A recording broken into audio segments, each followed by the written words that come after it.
I think ये वाली start थी या नहीं थी, ऑटोमेटिकली स्टार्ट होनी चाहिए, ऑटोमेटिकली रिकॉर्डिंग होनी चाहिए। ठीक है, okay. Then methods of primary data collection, इसमें सर्वे सबसे पहले आता है कि हम एक क्वेश्चन आयर स्ट्रक्चर करते हैं और उसके बाद में हम सर्वे के लिए पॉपुलेशन के बीच में जाते हैं, पब्लिक के बीच में जाते हैं और उनसे सर्वे करते हैं, उनसे पूछते हैं कि उनका क्या व्यू है, उनकी क्या ओपिनियन है और उनका क्या स्टेटमेंट है इससे रिलेटेड। और इसकी एडवांटेज क्या हो सकती है, कॉस्ट इफेक्टिव है ये और स्केलेबल है। ठीक है, हम स्केल पे इसको ले सकते हैं।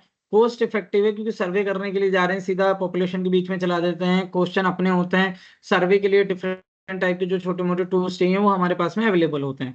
नेक्स्ट चैलेंजेस क्या होता है कि पुअरली डिजाइन क्वेश्चन में बाइज रिजल्ट अगर हमारे जो क्वेश्चंस हैं वो हमने पुअरली डिजाइन किए हैं, मतलब एक कमजोर डिजाइन किया। अब हम लोगों से जाके क्वेश्चन पूछें कि कौन सी पार्टी आपको पसंद है और पता चलेगा कि हम ऐसे एरिया में हैं जहाँ पे पॉपुलेशन बीजेपी के लिए ज्यादा है या कांग्रेस के लिए ज्यादा है, तो वो एक बाइजनेस के साथ में ये चीजें चलती है कि हम उनसे ही पूछें, उनसे रिलेटेड। हम शॉपकीपर से पूछेंगे कि आपका प्रोडक्ट कैसा है तो वो बताएंगे अच्छा ही है, तो एक बाइजनेस होगा। बट हम एनोनिमसली अगर अगर हम जाते हैं और एक अनजान पर्सन की तरह जाते हैं और एक डिफरेंट टाइप से हम अपना क्वेश्चन प्रिपेयर करके जाते हैं, तो सर्वे में हम बिल्कुल वैलिड एंड ओरिजिनल हम इसका आराम से प्राइमरी डेटा गैदर कर सकते हैं। सेकंड जो इसका आता है जिससे कि हम प्राइमरी डेटा गैदर कर सकते हैं, इंटरव्यूज। तो फेस टू फेस इंटरव्यू हो सकता है, टेलीफोनिक इंटरव्यूज हो सकते हैं, ऑनलाइन कन्वर्सेशंस हो सकती हैं, या फिर इसके लिए डीपर इंसाइट्स के लिए हम उनके साथ जाके फेस टू फेस बैठ के भी इंटरव्यू कर सकते हैं, जैसे कि एक्सपर्ट इंटरव्यू होता है। ठीक है, एडवांटेजेस की क्या होती है कि इससे हमें इन डेप्थ अंडरस्टैंडिंग मिलती है। थर्ड चैलेंज इसमें क्या होता है कि टाइम कंज्यूमिंग होता है क्योंकि हमें उन तक पहुंचना पड़ता है, उन तक जाना पड़ता है। पोटेंशियल इंटरव्यूअर बायस होता है। अगर बात करें हम इंटरव्यू की, तो बेसिकली इंटरव्यू के लिए अब जैसे कि हमने किसी टॉपिक पे एक डेटा गैदर करना है, जैसे कि कौन सा ब्रांड आपको पसंद है। हम गर्ल्स के बीच में गए, हमने उन गर्ल्स से पूछा कि कौन सा ब्रांड है जो आपको पसंद है, उन्होंने बताया किसी ने लेवाइस, किसी ने मोंटे कार्लो, किसी ने एलन सोले, किसी ने किसी और, किसी ने कोई और। ठीक है, डिफरेंट डिफरेंट चीजें बताई। हमने उनसे पूछा फैब्रिक कैसा है, कौन सा फैब्रिक आपको पसंद होता है, कौन सा फैब्रिक आपको पसंद नहीं होता है। ठीक है, ये सारी चीजें। बट अगर हम अपने सर्वे के रिजल्ट से सेटिस्फाइड नहीं है, तो मुझे लगता है कि कहीं ना कहीं एक्सपर्ट एडवाइस लेनी है, तो हम कहाँ जाएंगे, इंटरव्यू करने। और वो इंटरव्यू किसका होता है, एक्सपर्ट्स का। तो उसमें हम एक्सपर्ट से इंटरव्यू कर रहे हैं। आपने देखा होगा पॉडकास्ट आजकल चलते हैं, तो podcast is a like expert interview. उसमें क्या करते हैं कि हम सामने वाले को, उस फील्ड का 5-10 साल 15 साल का एक्सपीरियंस होता है, उसको इन्वाइट करते हैं, उसके पास जाते हैं और हम डिफरेंट टाइप के टूल्स से एक पॉडकास्ट इंटरव्यू करते हैं उसका, या फिर एक इंटरव्यू करते हैं, उससे पूछते हैं कि सब्जेक्ट रिलेटेड टॉपिक पे आपका क्या है। जैसे कि मान लो ब्रांड के बारे में पूछा कि कौन सा ब्रांड आपकी नजर में ठीक है, तो जो एक्सपर्ट है वो अकॉर्डिंग टू एक्सपर्टीज हमें बताएगा कि कौन सा ब्रांड ठीक है, कौन सा फैब्रिक ठीक है, तो ये भी वो अपने एक्सपर्टीज के अकॉर्डिंग बताएगा। तो for expertise, for correct knowledge, for in depth understanding, हम एक्सपर्ट इंटरव्यू करते हैं और उससे डेटा गैदर करने की कोशिश करते हैं। नेक्स्ट आता है फोकस ग्रुप। फोकस ग्रुप में ग्रुप डिस्कशंस, हमने एक ग्रुप को फोकस किया। अभी आप दिल्ली से बिलोंग करते हैं, यूजुअली आपने देखा होगा कि आप जब कनॉट पैलेस जाते हैं, सीपी पे जाते हैं, तो आपको कुछ मीडिया चैनल्स हैं, वो सराउंडिंग्स पब्लिक से सराउंडिंग होके और अपना वहीं पे सेटअप लगा के और उनसे क्वेश्चंस पूछे, उनसे डिस्कशन करवाते हैं। सामने से पूछा उनके ओपिनियन में क्या अच्छा है, फिर उसके बगल में पूछा, इधर पूछा, उधर पूछा कि ये बोल रहे हैं कि ये चीज ऐसे होनी चाहिए, क्या ये सही है। दिस टाइप के जो डिस्कशन है, एक फोकस ग्रुप के साथ में जो डिस्कशन है, वो हमारे डेटा गैदरिंग के लिए, data gather, primary data gather करने के लिए एक अच्छा सोर्स है। इसमें क्या करते हैं, moderate to explore perceptions and attitudes, कि क्या एटीट्यूड है किसी घटना, किसी इंसिडेंट, किसी चीज के लिए, क्या उनकी परसेप्शन है। ठीक है, उसको एक्सप्लोर करते हैं, मॉडरेट करते हैं, डिस्कशन करते हैं उनके साथ में और डेटा गैदर करते हैं। अब इसकी वो क्या है एडवांटेज, इंटरेक्टिव होता है, रिवीलिंग ग्रुप डायनेमिक्स, ग्रुप की जो डायनेमिक्स है उनको रिवील करता है। पूरा एक तरीके से इंटरेक्टिव सेशन हो जाता है, आपस में बोरिंग नहीं होती है कुछ भी, सारी की सारी नॉलेज एक दूसरे से इंस्पायर होके भी मिलती है, एक दूसरे को देख के भी लोग बोलते हैं। नेक्स्ट चैलेंजेस क्या है? डोमिनिएंट वॉइस में स्कोर रिजल्ट। क्यों? मजबूत और सशक्त आवाज जिसकी है, जो एकदम परफेक्टली अपने कॉन्फिडेंस के साथ में बोल रहा है, अब चाहे वो गलत हो चाहे सही, वो और लोगों को डोमिनेट करेगा, वो और लोगों को डाइवर्ट करेगा, और उस सशक्त आवाज, उस मजबूत आवाज की तरफ लोग आकर्षित होकर उसी की फ्लो में बोलने लग जाते हैं। ठीक है। तो अगर हम बात करें, कॉम्प्लेक्स एनालिसिस है, एक कॉम्प्लेक्स एनालिसिस होता है इसमें। तो ये हमारा फोकस ग्रुप का हमने एक तरह से उसको स्टडी किया कि ये किस तरह से इंपॉर्टेंस रखता है अपने प्राइमरी डेटा गैदर करने में। नेक्स्ट आता है ऑब्जर्वेशन। ऑब्जर्वेशन हमने एक या दो दिन पहले भी ऑब्जर्वेशन को पढ़ा है, और कल कल ही हमने ऑब्जर्वेशन के बारे में भी डिस्कस किया है। मुझे क्लास की याद थी कि क्लास में तो हमने काफी सारा डिस्कशन किया ही है, मैं जिस सेंटर पे क्लास लेता था। बट अभी ऑब्जर्वेशन की बात करें तो ऑब्जर्वेशन का मतलब होता है एक कंटिन्यूअस निरीक्षण, ऑब्जर्व करना, एक टाइम पीरियड में, एक कंटिन्यूअस टाइम में, जिसमें हम क्या करेंगे, किसी के बिहेवियर को वॉच कर, वॉचिंग बिहेवियर और इवेंट्स इन नेचुरल सेटिंग। हम उसको अनकंट्रोल वे में, उसको बिल्कुल भी अनटच वे में, हम उसको नेचुरल वे में एकदम से उसके बिहेवियर को या फिर उसके किसी पर्टिकुलर इवेंट को वॉच करते हैं। ठीक है, ये एक ऑब्जर्वेशन है। देन इसकी एडवांटेज क्या होती है? ये रियल टाइम होता है, नेचुरल बिहेवियर होता है, बिल्कुल नेचुरल होता है और रियल टाइम होता है। ठीक है, इसको किसी ने भी मैनिपुलेट नहीं किया होता है। चैलेंज क्या है इसमें? कि ऑब्जर्वर इफेक्ट, जो ऑब्जर्वर है उसका इफेक्ट आता है कि उसने क्या ऑब्जर्व किया है, तो वो अपने माइंड सेट के अकॉर्डिंग ही ऑब्जर्वेशन को लिखता है। आपने जिस घटना को जैसे देखा होगा, आपका ब्रेन जैसे बोलेगा, आप वैसे ही उसको डिस्क्राइब करोगे। लेकिन अगर उसी को किसी साइंटिस्ट ने देखा होता तो वो अपने ब्रेन के अकॉर्डिंग, और किसी ने उसको लीगल पर्सपेक्टिव से देखा होता तो वो लीगली उसको आइडेंटिफाई करता। तो ऑब्जर्वर का इफेक्ट जरूर आता है, उसके माइंडसेट का इफेक्ट जरूर आता है। Then time incentive. टाइम का आपको पता ही है कि ऑब्जर्वेशन में टाइम तो लगता ही है, क्योंकि उसको वॉच करना, ऑब्जर्व करना लॉन्ग टाइम तक, तो वो इफेक्ट तो आते हैं। ठीक है। देन नेक्स्ट जो आता है वो है एक्सपेरिमेंट। तो एक्सपेरिमेंट के थ्रू भी हम प्राइमरी डेटा गैदर कर सकते हैं, जैसे कि manipulate variables under controlled conditions to study cause effect. Manipulate करते हैं वेरिएबल्स को, और वो भी किसमें? कंट्रोल्ड कंडीशंस में करते हैं, कि कॉज और इफेक्ट का जो कोरिलेशन है, यानी कि कारण और परिणाम का संबंध जो है, कॉज और इफेक्ट का जो रिलेशन है, उसको डिस्क्राइब करने के लिए जो हमारे वेरिएबल है उनको थोड़ा थोड़ा अनकंट्रोल करते हैं, उनको चेंज करते हैं, वेरिएबल्स को डिस्टर्ब करते हैं, उससे कि हमें पता चलता है एक्सपेरिमेंट कर करके कि क्या क्या आउटकम हो सकते हैं। इसमें एडवांटेज क्या है कि एस्टेब्लिशेस कैजुअलिटी। ठीक है, बिल्कुल कैजुअलिटी को हम एस्टेब्लिश करते हैं इसमें। चैलेंज क्या होता है इसमें? कि कॉम्प्लेक्स होती हैं, काफी क्रिटिकल होती हैं, एथिकल कंसर्न होते हैं, क्योंकि कई बार हम वेरिएबल को कंट्रोल करने, अनकंट्रोल करने के चक्कर में डिफरेंट डिफरेंट टाइप के एथिकल इश्यूज क्रिएट कर देते हैं।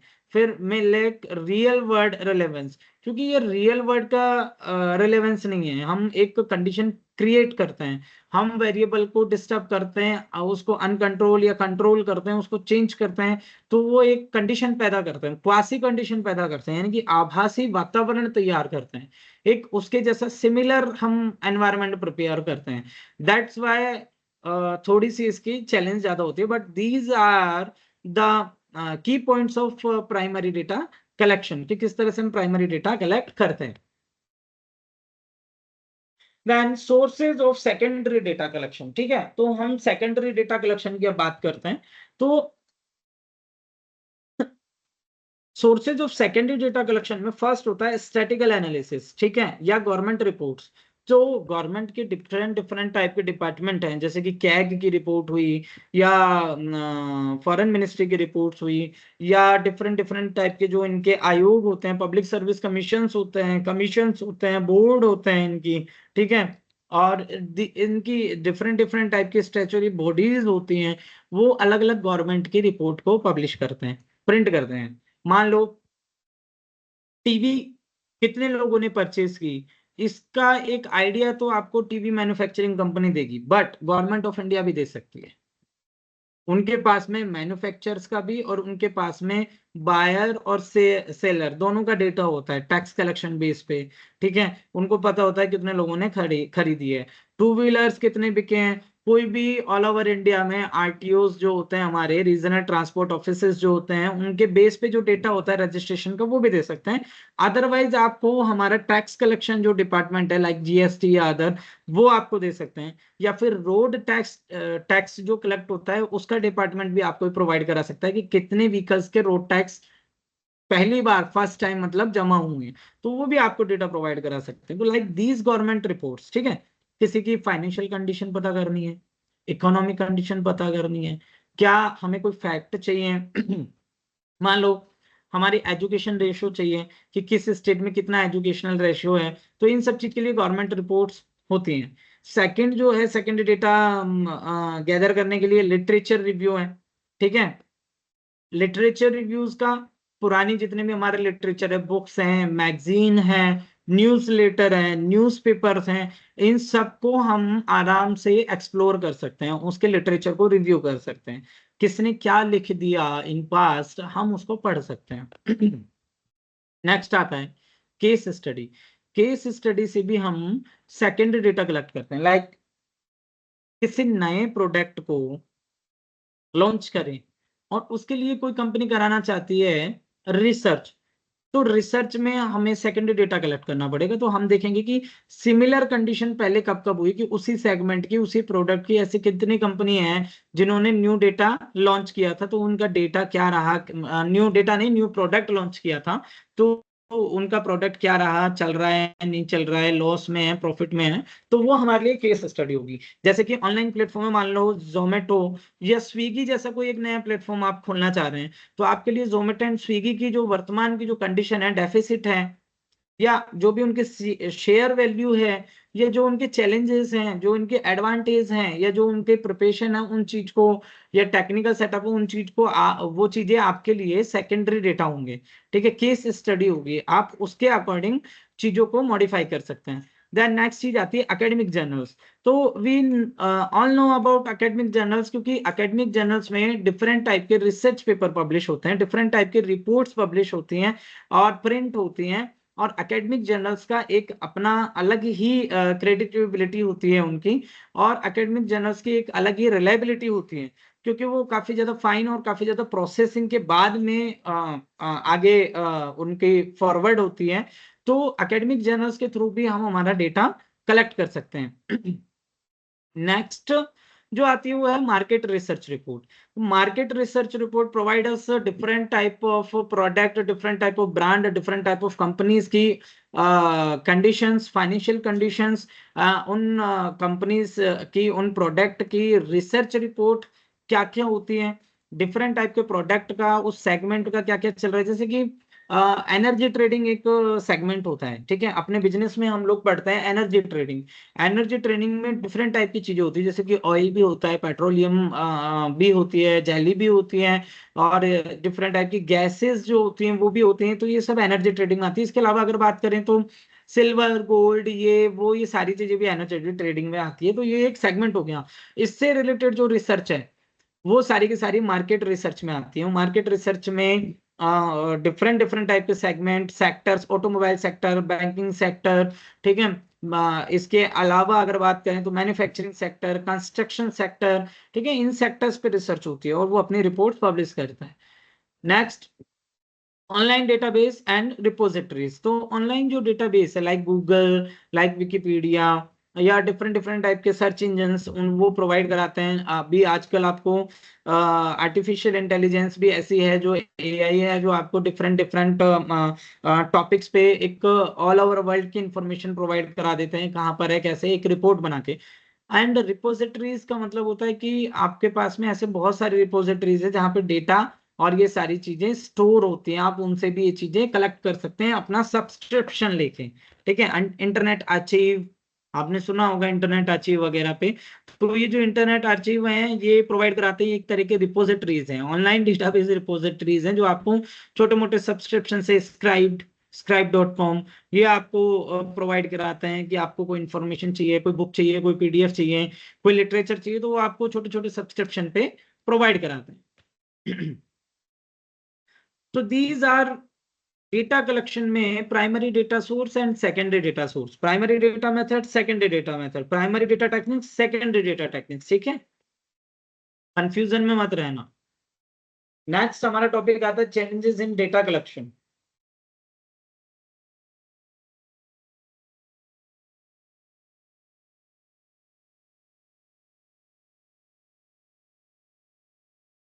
One minute.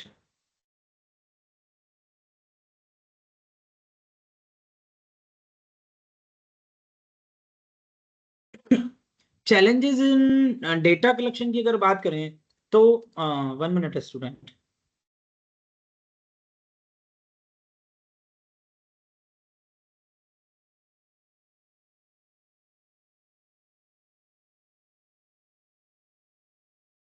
Then data collection challenges in data collection. Am I audible? Please someone reply. क्योंकि मैं जब भी डिस्कनेक्ट करता हूँ थोड़ा बहुत तो मैं एक बार पूछ लेता हूँ, टेक्निकल चीजों में पता नहीं होता है। Okay okay okay Tarannum, okay. Challenges in data collection में लो रेस्पॉन्स रेट। जब भी हम डेटा कलेक्ट करने जाते हैं, आप देखो सर्वे करने जाओगे आप मार्केट में, आप एक बिजनेस स्टूडेंट हो, ठीक है, आप सर्वे करने चले गए मार्केट में, आप जब 10 लोगों से पूछोगे ना तो कोई एक पर्सन है जो बहुत सीरियसली आपको रिप्लाई करेगा, अदरवाइज 9 पीपल जो है वो आपको अवॉइड करेंगे और कोशिश करेंगे, उन्हें कुछ नहीं पता है, वो बताना नहीं चाहते, आपके क्वेश्चंस का आंसर नहीं करेंगे। I think in my PhD time, I have received so many research questions and एक मतलब उनके अलग अलग पार्ट और गूगल फॉर्म वो फ्लोट कर देते थे कि भाई ये मैं रिसर्च कर रहा हूँ तो आप इसको फिल करें।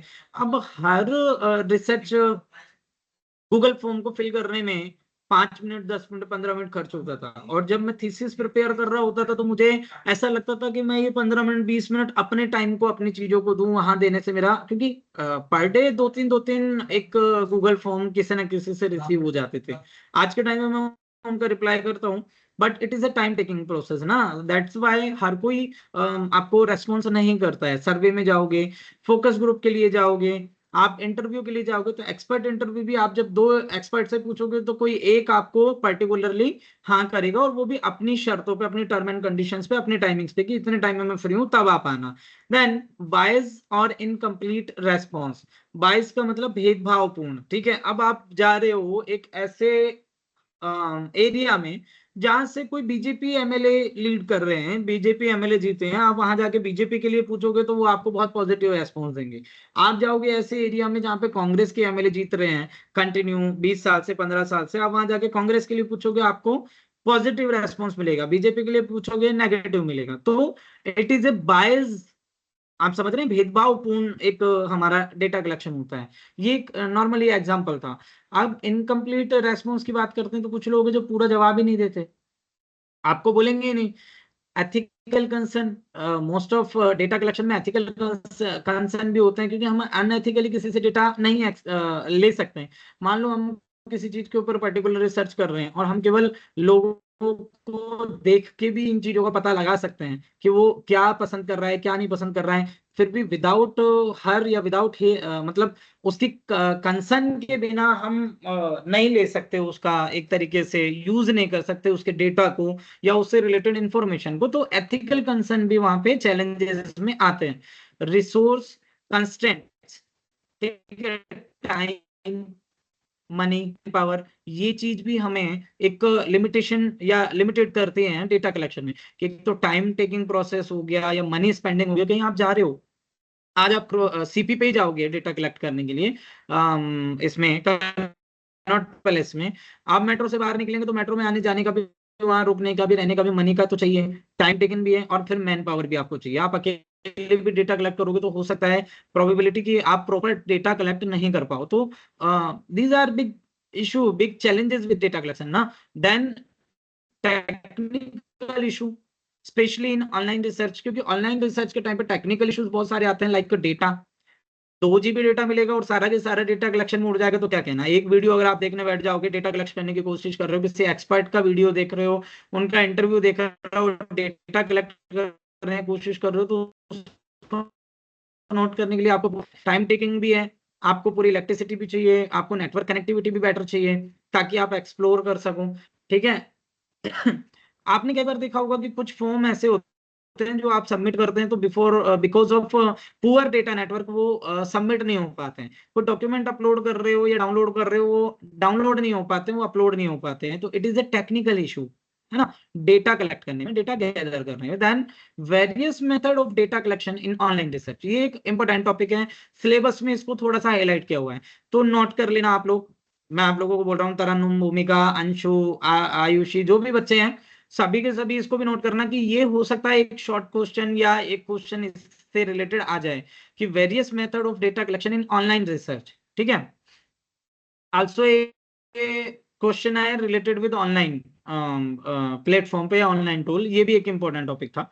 तो online survey and poll, online हम सर्वे कराते हैं, पोल्स कराते हैं। I think all of you aware about online survey and polls because everyone nowadays use the YouTube and Instagram also. So we already very familiar with these type of survey and polls because everyone know about that the video when ending na, that time they show a pop-up agree or disagree, do you like or dislike this video, है ना। कुछ लोग पूछते हैं कि ये add जो था वो आपसे रिलेटेड था या नहीं था, उस एड में उससे प्रोडक्ट से रिलेटेड, उस ब्रांड से रिलेटेड आपको इन्फॉर्मेशन वो शेयर करते हैं, यू नो ना। तो these are the online survey and polls, ठीक है। आपको क्लिक करने को बोलते हैं, आपको टच करने को बोलते हैं, परसेंटेज दिखाने को बोलते हैं, 90%, 20%। और ऑनलाइन सर्वे और पोल्स की बात कर रहे हैं तो आप लोग फीडबैक भी तो देते हो, Zomato, Zepto, Blinkit, different type के जो उनसे मंगाते हो, उसमें आप फीडबैक फॉर्म फिल करते हो। तो it is also a data gathering technique ना, कि आप कितने सेटिस्फाइड हैं उनके प्लेटफॉर्म से और कितने सेटिस्फाइड नहीं है, समझ रहे हो। हम अनजाने में भी किसी का डेटा बन जाते हैं, हम अनजाने में भी हम किसी का डेटा कलेक्शन मेथड बन जाते हैं, ठीक है। तो नेक्स्ट आता है वेब बेस्ड इंटरव्यूज,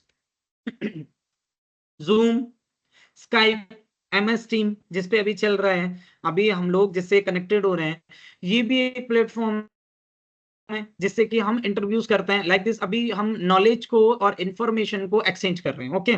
अभी मैं आपको इंफॉर्मेशन दे रहा हूं, मैं आपको नॉलेज दे रहा हूं इससे रिलेटेड। लाइक दिस इंटरव्यूज भी ऐसे होते हैं जैसे कि आज के टाइम पे जूम में बैठ के और स्काइप पे बैठ के, MS टीम के थ्रू, गूगल मीट के थ्रू हम डिफरेंट डिफरेंट टाइप के इंटरव्यूज ले लेते हैं, इंटरव्यूज दे देते हैं, ठीक है।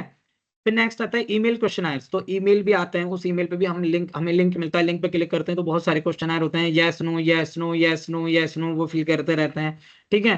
फिर सोशल मीडिया मॉनिटरिंग, तो सोशल मीडिया मॉनिटरिंग के थ्रू भी डेटा कलेक्शन हम ऑनलाइन रिसर्च में लेते हैं, लाइक सोशल मीडिया, यूट्यूब पे वीडियोस देखते हैं, ठीक है, या फिर इंस्टा वीडियोस देखते हैं, या फिर डिफरेंट टाइप के जो ऑनलाइन प्लेटफॉर्म है उनसे भी हम काफी सारा डेटा गैदर कर सकते हैं। नेक्स्ट आती है ऑनलाइन ऑब्जर्वेशन, ठीक है, किसी के बिहेवियर को ट्रैक करना, ये सब चीजें करना। तो हम देखते हैं ना कि किसी की रील्स को देख के उसका अंदाजा लगाते हैं, उसके बारे में एक मेंटेलिटी सेट करते हैं कि किस टाइप का बंदा होगा या किस टाइप की बंदी होगी, जनरली हम अंदाज लगाते हैं। तो ये एक बिहेवियर ट्रैकिंग है, ठीक है, ऑनलाइन मोड में। नेक्स्ट डेटा कलेक्शन टूल्स, तो डेटा कलेक्शन टूल कौन कौन से होते हैं, क्वेश्चनायर जिससे हम डेटा कलेक्ट करते हैं, गूगल फॉर्म है, टाइप फॉर्म है, ये सब, ठीक है। फिर सेकंड आता है इंटरव्यू शेड्यूल्स, तो इंटरव्यू को शेड्यूल करके। फिर है रिकॉर्डिंग डिवाइसेस, ऑडियो और वीडियो, ठीक है। डेटा एंट्री सॉफ्टवेयर होते हैं जैसे कि एक्सेल हुआ, SPSS हुआ, इनसे हम डेटा एंट्री करते हैं, उनको डेटा को फिल्टर करते हैं और डेटा को जिस फॉर्म में हमें चाहिए होता है उस फॉर्म में हम उसको प्रिपेयर करते हैं। नेक्स्ट आता है online analytic tools like Google analytics and survey monkey, ठीक है। इनसे हम क्या करते हैं, ऑनलाइन एनालाइज करते हैं उन डेटास को, ठीक है। अभी थोड़ा थोड़ा मैं स्पीड फास्ट कर लेता हूँ। वी हैव 45 मिनट्स, ठीक है, और टॉपिक्स भी है हमारे पास में, और अभी 2 यूनिट पूरी बची हुई है।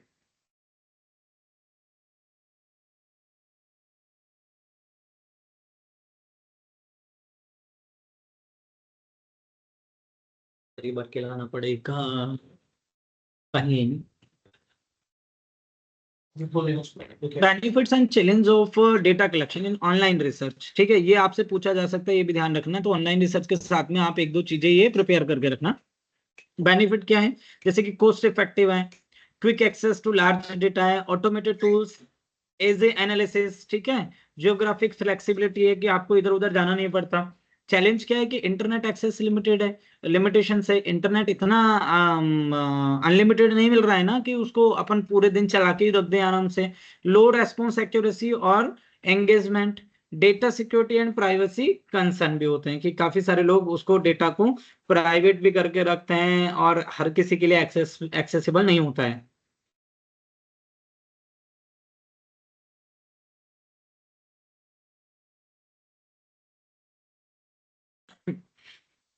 देखो, क्वेश्चन आयर इन रिसर्च ये भी एक टॉपिक होता है, इससे रिलेटेड कोई क्वेश्चन आ सकता है कि क्वेश्चन आयर क्या है, क्यों है, एंड ऑनलाइन टूल्स क्या है क्वेश्चन आयर के लिए।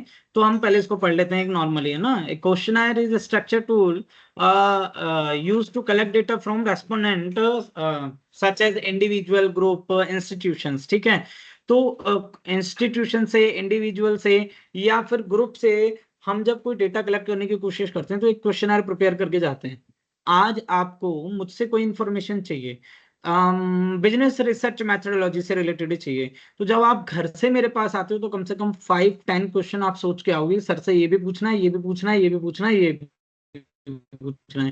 दैट इज क्वेश्चनर, ठीक है। आपने एक स्ट्रक्चर कर दिया कि मैं ये क्वेश्चन पूछूंगी। अब सर आगे से अपनी मर्जी से क्या बताते हैं, ये ओपन एंडेड हो गया कि वो अपनी मर्जी से कुछ भी बताएं, बट स्ट्रक्चर या एक मतलब क्लोज एंडेड टाइप में अगर बात करें तो ये कि मेरे को ये 5 क्वेश्चनों के जवाब तो सर से चाहिए चाहिए, ठीक है। दैट इज क्वेश्चन है। सो अगर बात करें, it include A set of questions align with research objective and is commonly used in survey across disciplines like social science, health, marketing, ठीक है। इन सबके साथ में क्वेश्चन आयर कॉमन होता है जिसमें हम लोगों से सर्वे के थ्रू क्वेश्चन पूछने जाते हैं, उनके पास जाते हैं, एक्सपर्ट से भी क्वेश्चन पूछते हैं, सर्वे में भी क्वेश्चन पूछते हैं, फोकस ग्रुप में भी क्वेश्चन या डिस्कशन होता है, ठीक है। Questionnaire can gather both data, both कौन कौन सा, क्वांटिटेटिव डेटा यानी कि न्यूमेरिकल डेटा, ठीक है, और क्वालिटेटिव डेटा यानी कि अपना एक थ्योरिकल टाइप में डेटा। मतलब आपको ये चीज पसंद है, आप बोलोगे नहीं, या आप बोलेंगे हाँ, ये क्वालिटेटिव डेटा है। बट अगर आपको ये पता है कि आप आउट ऑफ 5 कितना स्टार इसको देना चाहोगे, तो आप बताओगे I give 4 star, I give 5 star. Flipkart से शॉपिंग करते हो ना, मीशो से, फ्लिपकार्ट से, अमेजोन से, that time we give them star rating, you know, 5 star, 1 star, 2 star. तो 1 स्टार का मतलब नॉट सेटिस्फाइड है, ठीक है, अनसेटिस्फाइड है, 5 स्टार का मतलब फुली सेटिस्फाइड है, यू नो। तो we give them quantitative data, you know, ये क्वांटिटेटिव डेटा है, मेजरमेंट दे दिया हूँ। क्वांटिटेटिव डेटा का मतलब जब हम डिस्क्रिप्शन लिखते हैं कि I buy this refrigerator from Flipkart, it is damage और इट इज ग्रेट प्रोडक्ट, और ये वो, ये हमारा क्वालिटेटिव फीडबैक या क्वालिटेटिव डेटा है, okay. Why open ended question, the design and structure of greatly influence and the quality and accuracy of collection data collected data। अभी की consideration for designing a questionnaire, questionnaire design करने के लिए क्या क्या की consideration होना चाहिए, हम उसको डिस्कस करते हैं। टू एंश्योर इफेक्टिवनेस, अगर उसकी इफेक्टिवनेस को एंश्योर करें, हम देखें कि एक इफेक्टिव क्वेश्चन आयर होना चाहिए, तो डिफाइन ऑब्जेक्टिव क्लियरली, पहले ऑब्जेक्टिव कंप्लीटली डिफाइन होना चाहिए उस क्वेश्चन आयर में। Use clear and simple language, ठीक है। Then choose appropriate question type, close ended और ओपन एंडेड। क्लोज एंडेड का मतलब क्या होता है बेटा, कि हमने उनको एक चॉइस दे दी, यस और नो, या 1 to 5, या हमने उनको 1 2 3 4 दे दी। केबीसी खेलते हैं ना, कौन बनेगा करोड़पति, तो उसमें हमने उनको एक क्लोज एंडेड अप्रोच दे दी कि ये 4 ही ऑप्शन है भाई आपके पास में, इन चारों में से कोई एक जवाब देना पड़ेगा आपको, कुछ भी बोलना नहीं है, आप इन 4 में से अपना आंसर देंगे, ठीक है। और ओपन एंडेड में क्या होता है कि आप एक डेस्क्रिप्टिव क्वेश्चन अटेम्प्ट कर रहे हो, जिसमें आपको क्वेश्चन की एक लाइन दे दी, उसके बाद में आपको कोई पॉइंट नहीं दिया, हमने उन 4 पॉइंट में, 4 ऑप्शंस में, एबीसीडी में हमने आपको बांधा नहीं है, आप ओपन एंडेड, आप अपनी तरफ से बता सकते हो कि क्या इसका आंसर होना चाहिए। It is a open ended, ठीक है। Then ensure logical flow and relevance of question, ठीक है। एक क्वेश्चंस का लॉजिकल फ्लो होना चाहिए, एक रिलेवेंस होनी चाहिए कि हमारी रिसर्च से, हमारी प्रोजेक्ट से हमारा एक क्वेश्चन आयर जो है वो कितना रिलेवेंस में है, कितना रिलेटेड है उससे रिलेटेड, ठीक है। Keep it short and engaging to encourage participants, participation. Okay, एक शॉर्ट और एंगेजिंग उसको रखना चाहिए। इतना नहीं है कि हमने उनसे पूछ लिया कि आप सुबह से लेकर शाम तक क्या करते हो, वो बताने में लग रहा है 4 घंटे हो गए उसको ये बताने में कि जी मंडे को ये करता हूँ, ट्यूसडे को ये करता हूँ, वेनेसडे को ये करता हूँ, दिवाली के दिन ये करता हूँ, होली के दिन ये करता हूँ, ये हमने पूछा ही नहीं उसे। हमें एक शॉर्ट और एंगेजिंग वे में उसको रखना चाहिए। Then pre test the questionnaire to identify and fix issue before full development. ठीक है, प्री टेस्ट करना चाहिए क्वेश्चन आयर का, उसको उसकी जो प्रॉब्लम्स है उनको आइडेंटिफाई करना चाहिए, देन फिक्स करना चाहिए। प्री टेस्ट और पोस्ट टेस्ट मैंने कल बताया था आपको कि पोस्ट टेस्ट क्या होता है, प्री टेस्ट क्या होता है। Process of designing a questionnaire. ठीक है, process of designing a questionnaire में identify information needed to meet research goals. Research goals को अचीव करने के लिए कौन सी इंफॉर्मेशन उसको आइडेंटिफाई करो। Determine the largest audience and tailor question accordingly. ठीक है, क्वेश्चंस को उसी के अकॉर्डिंग आप एक उसी के अनुरूप आप उसको बनाओ, उनके अकॉर्डिंग आप बनाओ, और डिटरमाइन करो कि हमारी टारगेट ऑडियंस क्या रहेगी। हमें एडवोकेट से क्वेश्चन आयर करना है, या हमें मेडिकल जो स्टूडेंट है उनसे क्वेश्चन आयर करना है, या हमें यूपीएससी वालों से क्वेश्चन आयर करना है, या हमें आम पब्लिक से क्वेश्चन आयर करना है। अब एक बात बताओ, आपको इंडिया में वाटर सप्लाई के ऊपर कोई क्वेश्चन आयर करना है, आप एक रिसर्च प्रोजेक्ट कर रहे हो, तो क्या आप अंबानी, अडानी, पीरामल, बजाज और इनके घर पे जाओगे कि पानी से रिलेटेड आपके यहाँ पे कोई प्रॉब्लम है क्या, बताओ एक बार। या आप अपनी प्रॉब्लम पॉपुलेशन को टारगेट करोगे कि हमें एक बिल्कुल डाउन टू अर्थ लोगों के पास जाना है, हमें बस्तियों में जाना है, हमें एक छोटी सोसाइटी मोहल्लों में जाना है, छोटी कॉलोनियों में जाना है, और फिर वहां पे जाके देखना है जहाँ पे गवर्नमेंट की सप्लाई है, वहां पे हमें इंश्योर करना है वाटर सप्लाई का क्या सिस्टम है। तो ये हमारी एक और ऑडियंस जो है वो हमें देखनी पड़ती है, टारगेट फोकस ग्रुप देखना पड़ता है। Select N administration method, online कर रहे हो, टेलीफोनिक कर रहे हो, फेस टू फेस क्वेश्चन आयर कर रहे हो, या ईमेल पे। कई बार आपको फोन आते हैं कि सर आपने ये प्रोडक्ट खरीदा था, तो आप बताएंगे, 5-10 क्वेश्चन पूछूंगी मैं, आप बता देंगे इसके बारे में, क्वेश्चन आयर हो रहा है। कई बार आपको मेल पे आता है कि हाँ आपने हमारा एलजी का ये फोन या हमारा वीवो का ये फोन बाय किया है, तो इससे रिलेटेड क्या है, 5 मिनट दे दो हमें उसमें फिल करने के लिए। ठीक है, या ऑनलाइन भी आपके पास में इस टाइप के ऑप्शंस आते हैं। Develop question content relevant to the topic, relevant topic से रिलेटेड क्वेश्चन डेवलप करना है। फिर देन कंसिडर रेस्पोंडेंट लिमिटेशंस। ठीक है, लैंग्वेज और सेंसिटिविटी दोनों ही हमें ध्यान रखनी पड़ती है, उनकी लिमिटेशंस का भी ध्यान रखना पड़ता है। आप जा रहे तेलंगाना में पूछ रहे हो हिंदी में, वहां आपको तेलुगु में पूछना चाहिए ना।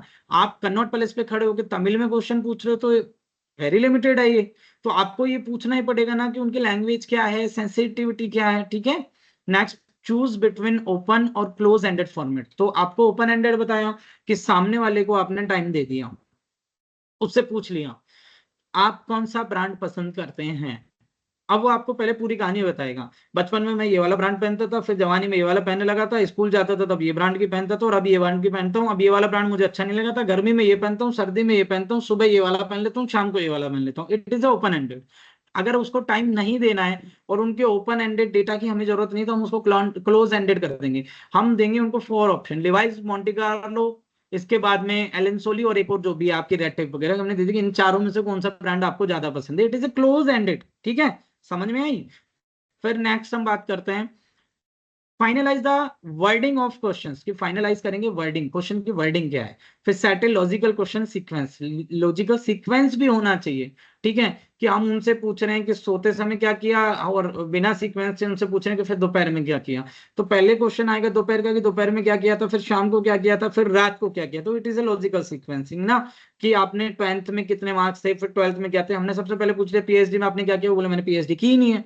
तो लाइक दिस एक सीक्वेंसिंग होनी चाहिए। Then focus on layout and visual presentation, layout और विजुअल प्रेजेंटेशन पे भी हमको एक बेस्ट क्वेश्चन आयर में फोकस करना चाहिए। Then reproduce professionally in print और डिजिटली फॉर्म। ठीक है, उसको रिप्रोड्यूस करेंगे प्रोफेशनली प्रिंट में या डिजिटल फॉर्म में। देन कंडक्ट प्री टेस्टिंग और refine the final version, pre test करके उसका फाइनल वर्जन है जो उनको रिफाइन करेंगे।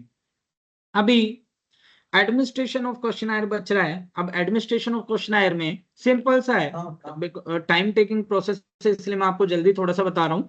ऑनलाइन एक तो कॉस्ट इफेक्टिव होता है, ठीक है, वाइड रीचिंग है but exclude those without internet, ठीक है, इंटरनेट के विदाउट नहीं होता ये, ऑनलाइन में क्वेश्चन करें। फिर टेलीफोनिक क्वेश्चन कर सकते हैं, पर्सनल हो सकता है, दो लोगों के बीच में ही है, ठीक है, अलाउ क्लेरिफिकेशंस हैं but may have low participation, लोग कम ही जुड़ पाते हैं। देन फेस टू फेस, आपने देखा होगा फोन आते हैं फलाने इंश्योरेंस कंपनी से, देखो इंश्योरेंस कंपनी से, हम तुरंत देके काट देते हैं। फिर आता है face to face, allow in depth responses but it is time and cost intensive, ठीक है, फेस टू फेस जाना आना उनसे पूछना, ये सारी चीजें time taking and cost effective है। फिर इसके बाद में कॉस्ट इंटेंसिव है, ठीक है। इसके बाद में बात कर रहे हैं मेल, तो कैन रीच स्पेसिफिक ग्रुप, हर किसी के पास में इतना टाइम नहीं है और हर किसी के पास में इतनी टेक्नोलॉजी नहीं है कि आपको मेल पे रिवर्ट बैक करें, ओके, बट ऑफन ये लो रेस्पॉन्ड रेट है इसमें मेल में जो भी क्वेश्चन आ रहे हैं। उस टॉपिक में अभी आपको वर्बली बता देता हूँ क्योंकि टाइम लिमिटेशन है, तो एंड में अगर टाइम मिलेगा तो मैं एंड में इन टॉपिक्स को भी कवर कराने की कोशिश करूंगा, ठीक है। हम इनको स्टार्टिंग में ले लेंगे कि ये क्वेश्चन के एडवांटेज, क्वेश्चन के लिमिटेशंस, की एलिमेंट ऑफ क्वेश्चन डिजाइन, ये आप एसएलएम में से देख के एक बार कर लेना, मैं आपको नोट करा रहा हूँ, ठीक है। अगर नहीं होता है तो मैं अभी अगर टाइम मिलेगा तो करवा देंगे। फिर using online tool for question design.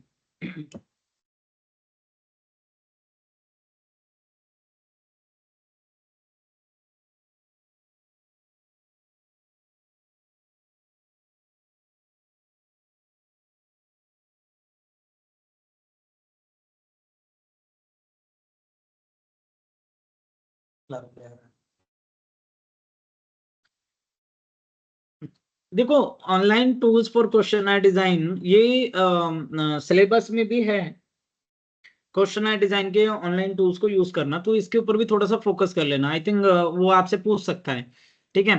तो ऑनलाइन टूल्स में अगर बात करें, using online tools for question design, तो एज ऑफ यूज, यानी कि अगर सिंपल वे में बात करें एज ऑफ यूज में, तो ऐसी क्या है जिससे कि इसके यूज में एक आसानी हो, उपयोग में आसानी हो, ठीक है।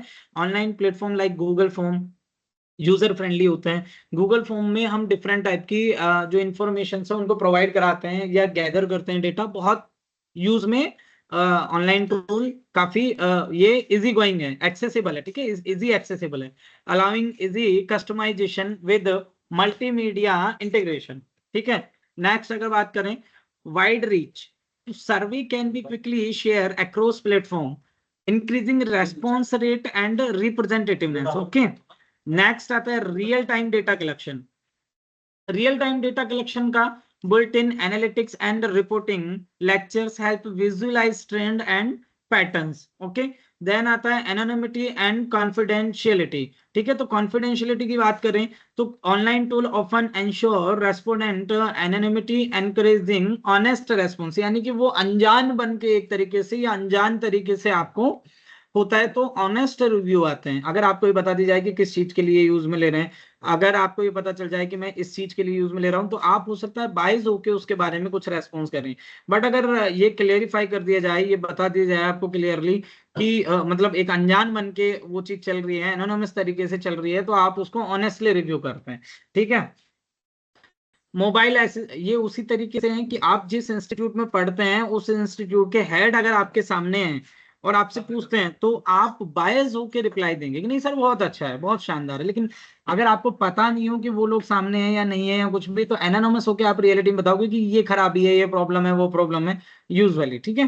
Then best practices for online question design, तो बेस्ट प्रैक्टिस क्या है, लिमिट लेंथ, ठीक है, keep the survey concise, okay. Then use clear instructions, ठीक है, provide guidance on the question objectives and completion process, okay. Then include process indicators, ठीक है, आपको बताना पड़ेगा एक प्रोसेस इंडिकेटर क्या है, show A progress by two motivation completion. आपको ध्यान है आप जब फॉर्म फिल करते हो, याद है आपको, आपने कोई भी फॉर्म फिल करा होगा तो उस पे प्रोग्रेस की इंडिकेटर्स होते हैं। फर्स्ट पार्ट कंप्लीट हो जाएगा तो वो ग्रीन हो जाता है, सेकंड पार्ट फिर कंप्लीट हो जाएगा तो ग्रीन हो जाएगा, फिर थर्ड पार्ट, तो लाइक दिस एक प्रोग्रेस इंडिकेटर्स आपके होने चाहिए। टेलीग्राम पे कुछ वीडियोस आप लोग डाउनलोड करते होंगे, तो वो आपको यूट्यूब पे, टेलीग्राम पे जब भी आप वीडियोस डाउनलोड करते हैं तो वो आपको इंडिकेटर शो करते हैं कि 100% प्रोग्रेस हो गया, 50% हो गया है, 90% हो गया है, like this, okay. Then incorporate logic and branching, ठीक है, use conditional logic to skip irrelevant questions, ठीक है। नेक्स्ट आता है टेस्ट अक्रॉस डिवाइसेस, ठीक है। इसमें क्या हो रहा है कि ensure the survey functions well on various devices and browsers. अब देखो कोई गूगल क्रोम पे ही चल रहा है, मोज़िला पे नहीं चल रहा है, या एक नॉर्मल अपने जो डिवाइस के ब्राउजर होते हैं उन पे नहीं चल रहा है। अब आपने कई बार कंप्लेन की है कि सर मोबाइल में एसओएल का एसएलएम डाउनलोड नहीं हो रहा है। हम लोग आपको सजेस्ट करते हैं कि बेटा पीसी पे या लैपटॉप पे एक्सेस करो, तो you know that is browser problem, है ना, डिवाइस की प्रॉब्लम है। तो इस टाइप के क्वेश्चन आए डिजाइन होने चाहिए कि वो अधिकतर ब्राउजर्स पे वर्किंग कर पाए, लाइक, ठीक है। प्रोवाइड कॉन्टेक्ट इन्फॉर्मेशन, तो कॉन्टेक्ट इन्फॉर्मेशन भी प्रोवाइड हो, चाहे वो मेल ही क्यों ना हो। अब census and survey method in research. Survey method क्या होता है और सेंसस मेथड क्या होता है, ठीक है। तो मैं एक बार सर्वे और सेंसस मेथड आपको लास्ट में करा देता हूँ।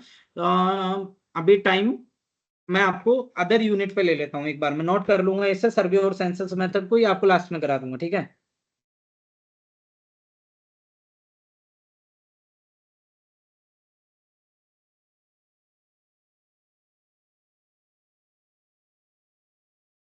ठीक है, नेक्स्ट जो टॉपिक आता है,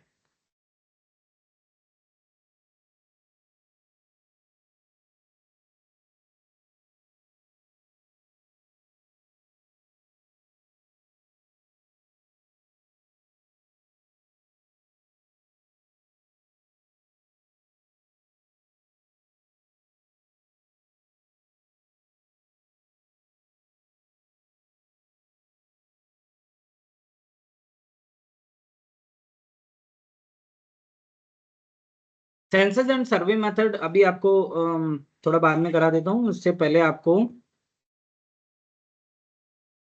फोर्थ यूनिट के और फिफ्थ यूनिट के कुछ टॉपिक्स करा देता हूँ।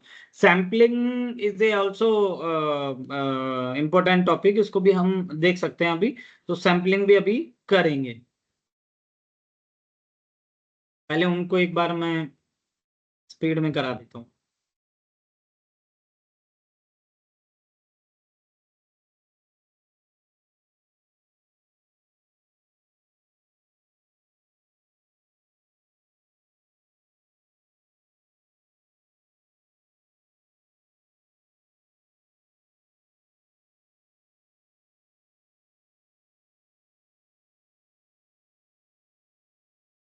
ठीक है, सैम्पलिंग के बारे में ये यूनिट 4 में डेटा एनालिसिस यूजिंग स्प्रेडशीट की अगर हम बात करें, तो data preparation and cleaning, graphical presentation of data, frequency distribution, descriptive statistics, step in hypothesis testing parametric, z test and t test and non parametric के स्क्वायर टेस्ट, ठीक है, chi square test. ये इसके सिलेबस के एक तरीके से part हैं और छोटी चीजें हैं। 1 मिनट मैं अपनी वीडियो को हाइड कर लेता हूं और आपको ये शो कर देता हूँ PPT. Okay.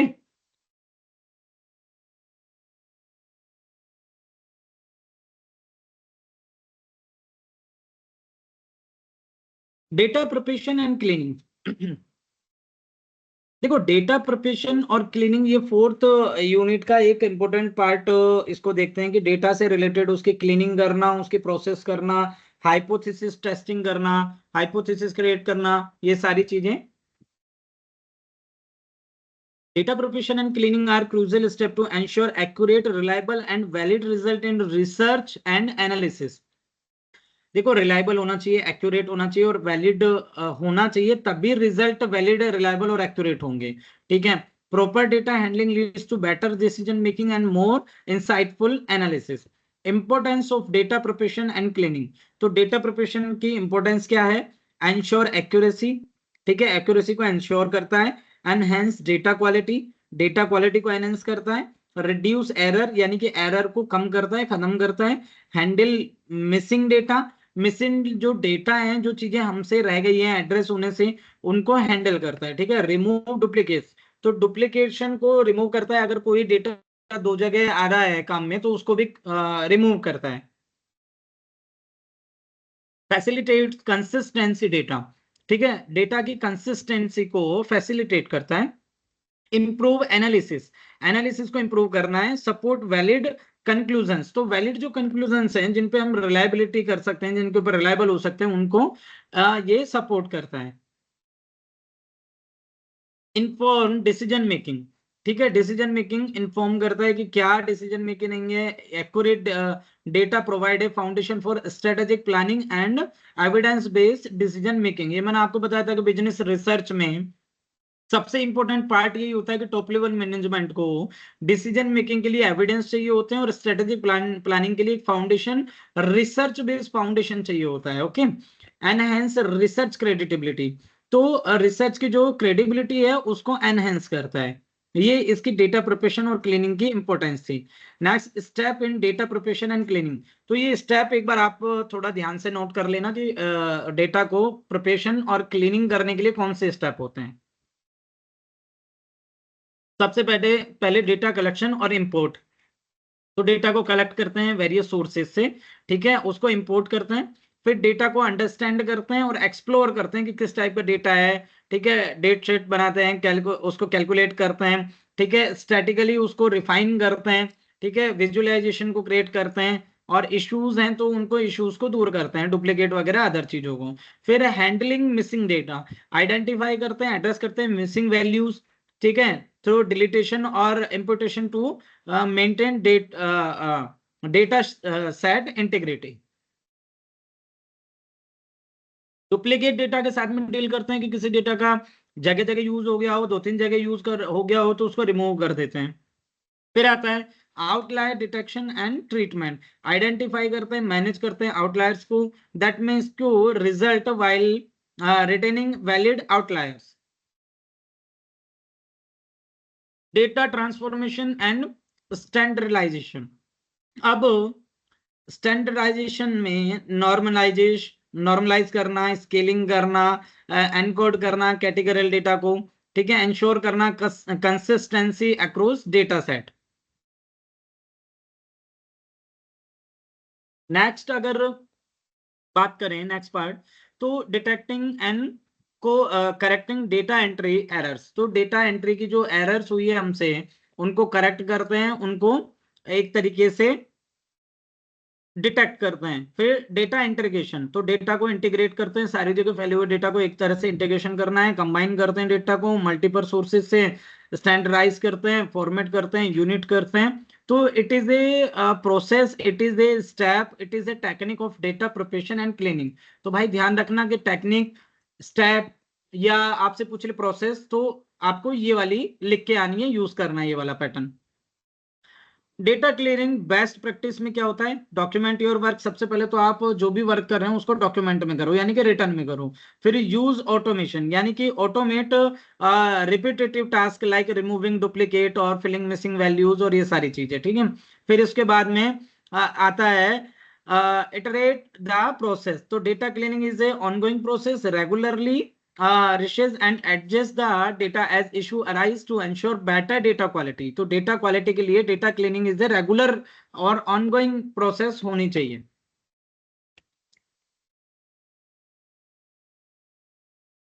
Next steps in data cleaning, अब देखो डेटा क्लीनिंग के जो हमने स्टेप्स थे ना, वो यहाँ डेटा प्रिपरेशन एंड क्लीनिंग में कंप्लीट किए। अभी डेटा क्लीनिंग के जो स्टेप है मैं इसको आपको नहीं पढ़ा रहा हूँ क्योंकि ऑलरेडी मैंने आपको बता दिया है, लेकिन फिर भी टूल्स के बारे में हम जरूर एक बार चर्चा करेंगे कि कौन कौन से ऐसे टूल्स हैं जो डेटा प्रिपरेशन और डेटा क्लीनिंग में हमारे काम आते हैं। वी नो ओवरऑल एक्सेल, कि एक्सेल हमारा डेटा को प्रिपेयर करने में और डेटा को क्लीन करने में बार बार काम आता है, ठीक है।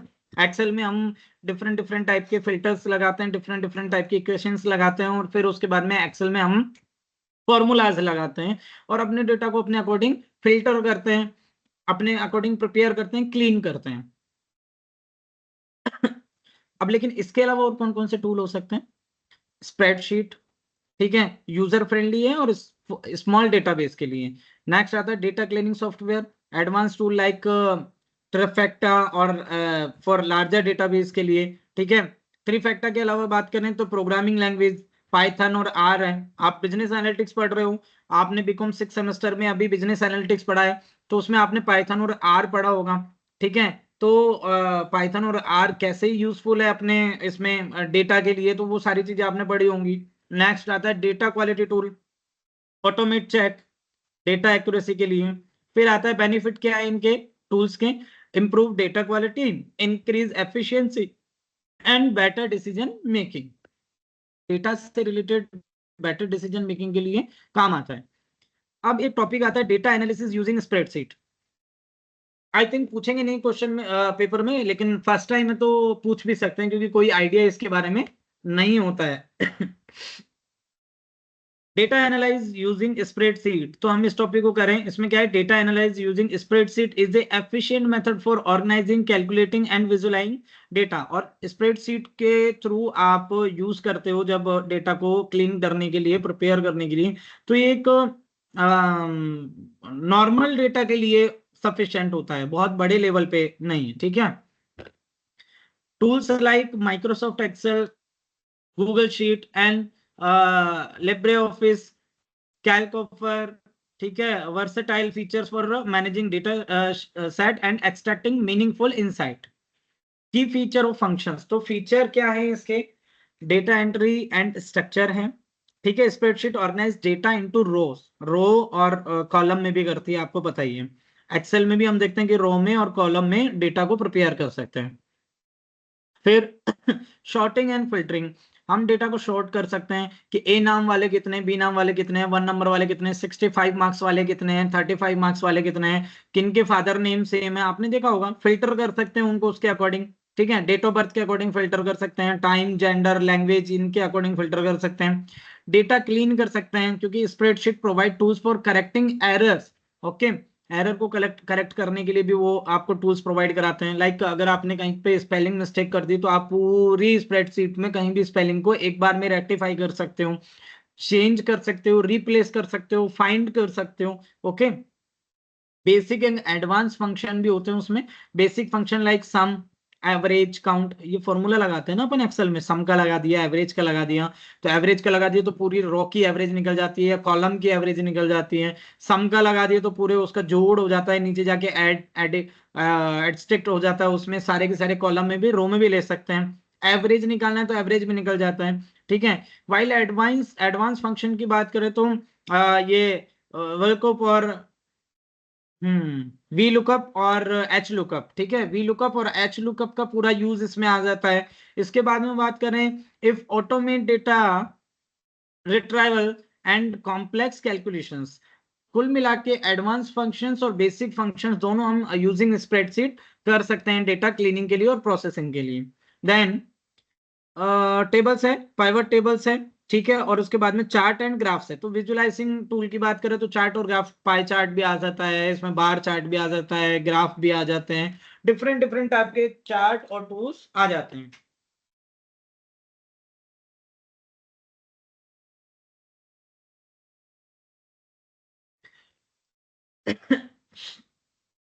कंडीशनल फॉर्मेटिंग, डिस्क्रिप्टिव स्टैटिक्स आ जाती है कि अगर उसका कोई स्टैटिकल डेटा हमें लेना है, कुछ निकालना है, जैसे मैंने आपको बताया कि according to date of birth या according to father name, according to surname, किसी भी तरह का कोई स्टैटिकल डेटा चाहिए तो वो भी मिल जाता है। मीन, मीडियम या स्टैंडर्ड डेविएशन जो भी हमें चाहिए होता है, समराइज डेटा चाहिए, वो सारा के सारा मिल जाता है। फिर डेटा को एनालिसिस कर सकते हैं, एडवांस स्टैटिकल फंक्शंस होते हैं, ठीक है। रिग्रेशन, अनोवा, ठीक है। Correlation allow for deeper exploration of relationship between variables, दो या दो से अधिक चीजों से जब उन चीजों को हम मैप करते हैं या चेक करते हैं तो वो भी हम पता कर सकते हैं। नेक्स्ट, व्हाट इफ एनालिसिस, ठीक है, like goal seek and scenario manager वगैरह वगैरह वगैरह, ठीक है। कोलैबोरेशन एंड शेयरिंग, ठीक है। कोलैबोरेशन क्या है, online tool like Google sheet enable real time collaboration, making it easier for team to work together remotely, ठीक है। रिमोटली टीम्स को एक साथ वर्क करने के लिए, टुगेदर वर्क करने के लिए अलाउ करता है कोलैबोरेशन में, ठीक है। एड ऑन एंड एक्सटेंशन हो जाता है, डेटा शेयरिंग हो जाती है, ठीक है। तो these are the different different type के use of spreadsheet, data preparation और data cleaning using spreadsheet. Next आता है ग्राफिकल प्रेजेंटेशन ऑफ डेटा। तो ग्राफिकल प्रेजेंटेशन की अगर बात करें तो Graphical presentation में tools like chart, graph, diagrams visually represent data, making complex information more accessible, engaging and easier to analyze. अगर आज मैं पीपीटी में पॉइंट्स को ऐसे रो वाइज की वाइज नहीं दिखा के और ऐसा एक चार्ट बना के उसको डिवाइड कर दूं, चार्ट को थोड़ा अट्रैक्टिव वे में बना दूं, तो आपको समझने के लिए अंडरस्टैंडिंग में कितना हो, हालांकि it is A time taking process हो, हम लोग थोड़ा ज्यादा नहीं कर पाते हैं, लेकिन फिर भी काफी ज्यादा अट्रैक्टिव और अंडरस्टैंडिंग के लिए है। तो ग्राफिकल जो चीजें होती हैं वो एक स्टैटिकल डेटा को, एक कॉम्प्लेक्स डेटा को रिफ्लेक्ट करता है वाया चार्ट, बार, पाई चार्ट, ग्राफिक्स या विजुअली डिजाइन, इनके थ्रू। ठीक है। इंपॉर्टेंस ऑफ ग्राफिकल प्रेजेंटेशन क्या होता है कि सिंप्लीफाइज कॉम्प्लेक्स डेटा। ठीक है। फिर देन फैसिलिटेट क्विक कंपैरिजन। ठीक है, कंपैरिजन। नेक्स्ट है highlight trend and pattern, pattern और ट्रेंड को हाईलाइट करता है। फिर एंगेज द ऑडियंस, ऑडियंस को एंगेज करता है क्योंकि वो दिखने में काफी अट्रैक्टिव होता है। Common type of graphical presentation, ये नोट कर लेना। Common type of graphical presentation, हो सकता है कोई शॉर्ट नोट पूछ ले। बार चार्ट जो बार की तरह होते हैं, लाइन चार्ट, ठीक है, पाई चार्ट यानी कि गोल राउंडिंग वाले पाई चार्ट बन जाते हैं, हिस्टोग्राम, फिर स्कैटर प्लॉट्स और एरिया चार्ट बन जाते हैं, फिर बॉक्स प्लॉट बन जाते हैं। तो ये डिफरेंट डिफरेंट टाइप के ग्राफिकल प्रेजेंटेशन है। आप एसएल की जो एसएलएम है उसमें से इनको एक्सप्लोर कर सकते हैं, पढ़ सकते हैं। ठीक है। Best practices for graphical presentation, but इससे पहले मैं दो चार और करवा देता हूं आपको आगे की। ग्राफिकल प्रेजेंटेशन से अच्छा है मैं आगे आपको एक बार बता देता हूँ, ये भी मैं नोट कर लेता हूँ, टाइम होगा तो करवा देंगे।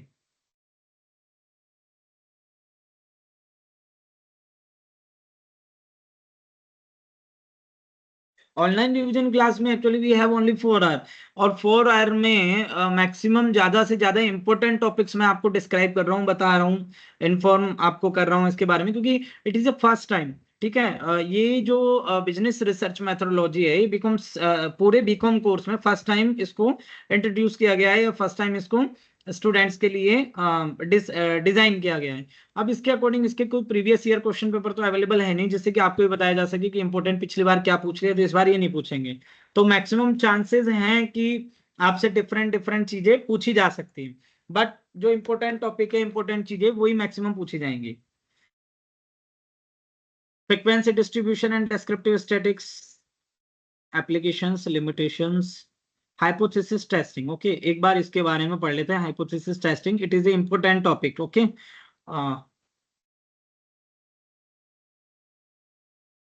हाइपोथेसिस क्या है, देखो, एक ए hypothesis is a statement that can be tested by scientific research. ठीक है। हाइपोथेसिस का बेसिकली मीन होता है हमारी एक परिकल्पना या कल्पना। If you want to test a relationship between two और more variables, I think that time you should prepare for hypothesis testing. ठीक है। जब हम दो या दो से ज्यादा वेरिएबल्स के बीच में एक कंपैरिजन करते हैं, कोरिलेशन करते हैं या टेस्ट करते हैं, तो उसके लिए हमें हाइपोथेसिस टेस्ट करने की जरूरत पड़ेगी। Hypothesis testing is a statistical method used to make decision based on sample data. ठीक है। अब it help quantify uncertainty and draw meaningful conclusions. Quantify करेंगे यानी कि ये उसको क्वालिटेटिव वैल्यू को भी क्वांटिटेटिव वैल्यू में कन्वर्ट करेंगे।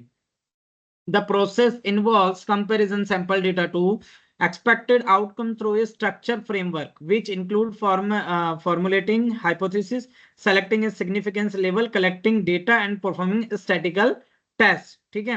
अब इंपोर्टेंस क्या है हाइपोथेसिस टेस्टिंग में, देखो इंपोर्टेंस की बात करें तो हाइपोथेसिस टेस्टिंग जो होती है वो रिसर्च का सबसे इंपॉर्टेंट पार्ट में से एक होती है। ठीक है। अब हाइपोथेसिस क्या करती है कि आपके जो प्रेडिक्शंस हैं रिसर्च के, आपके जो कंक्लूजन्स हैं, आपके जो आउटकम हैं, जो आपके रिजल्ट हैं, उनको ना फाइंड करती है, उनको बताती है। ठीक है कि predictions about what is your finding, what is your की फाइंडिंग, या फिर what is your research design, ये सारी चीजें हाइपोथेसिस से जो एक बार स्टेट करती हैं, it is a tentative answer to your research question. ठीक है। आपके रिसर्च क्वेश्चन का एक टेंटेटिव आंसर होती है ये, एक तरीके से टेंटेटिव डेट शीट की तरह, की बाद में चेंज भी हो सकती है या फिर हो सकता है यही रहे। ठीक है।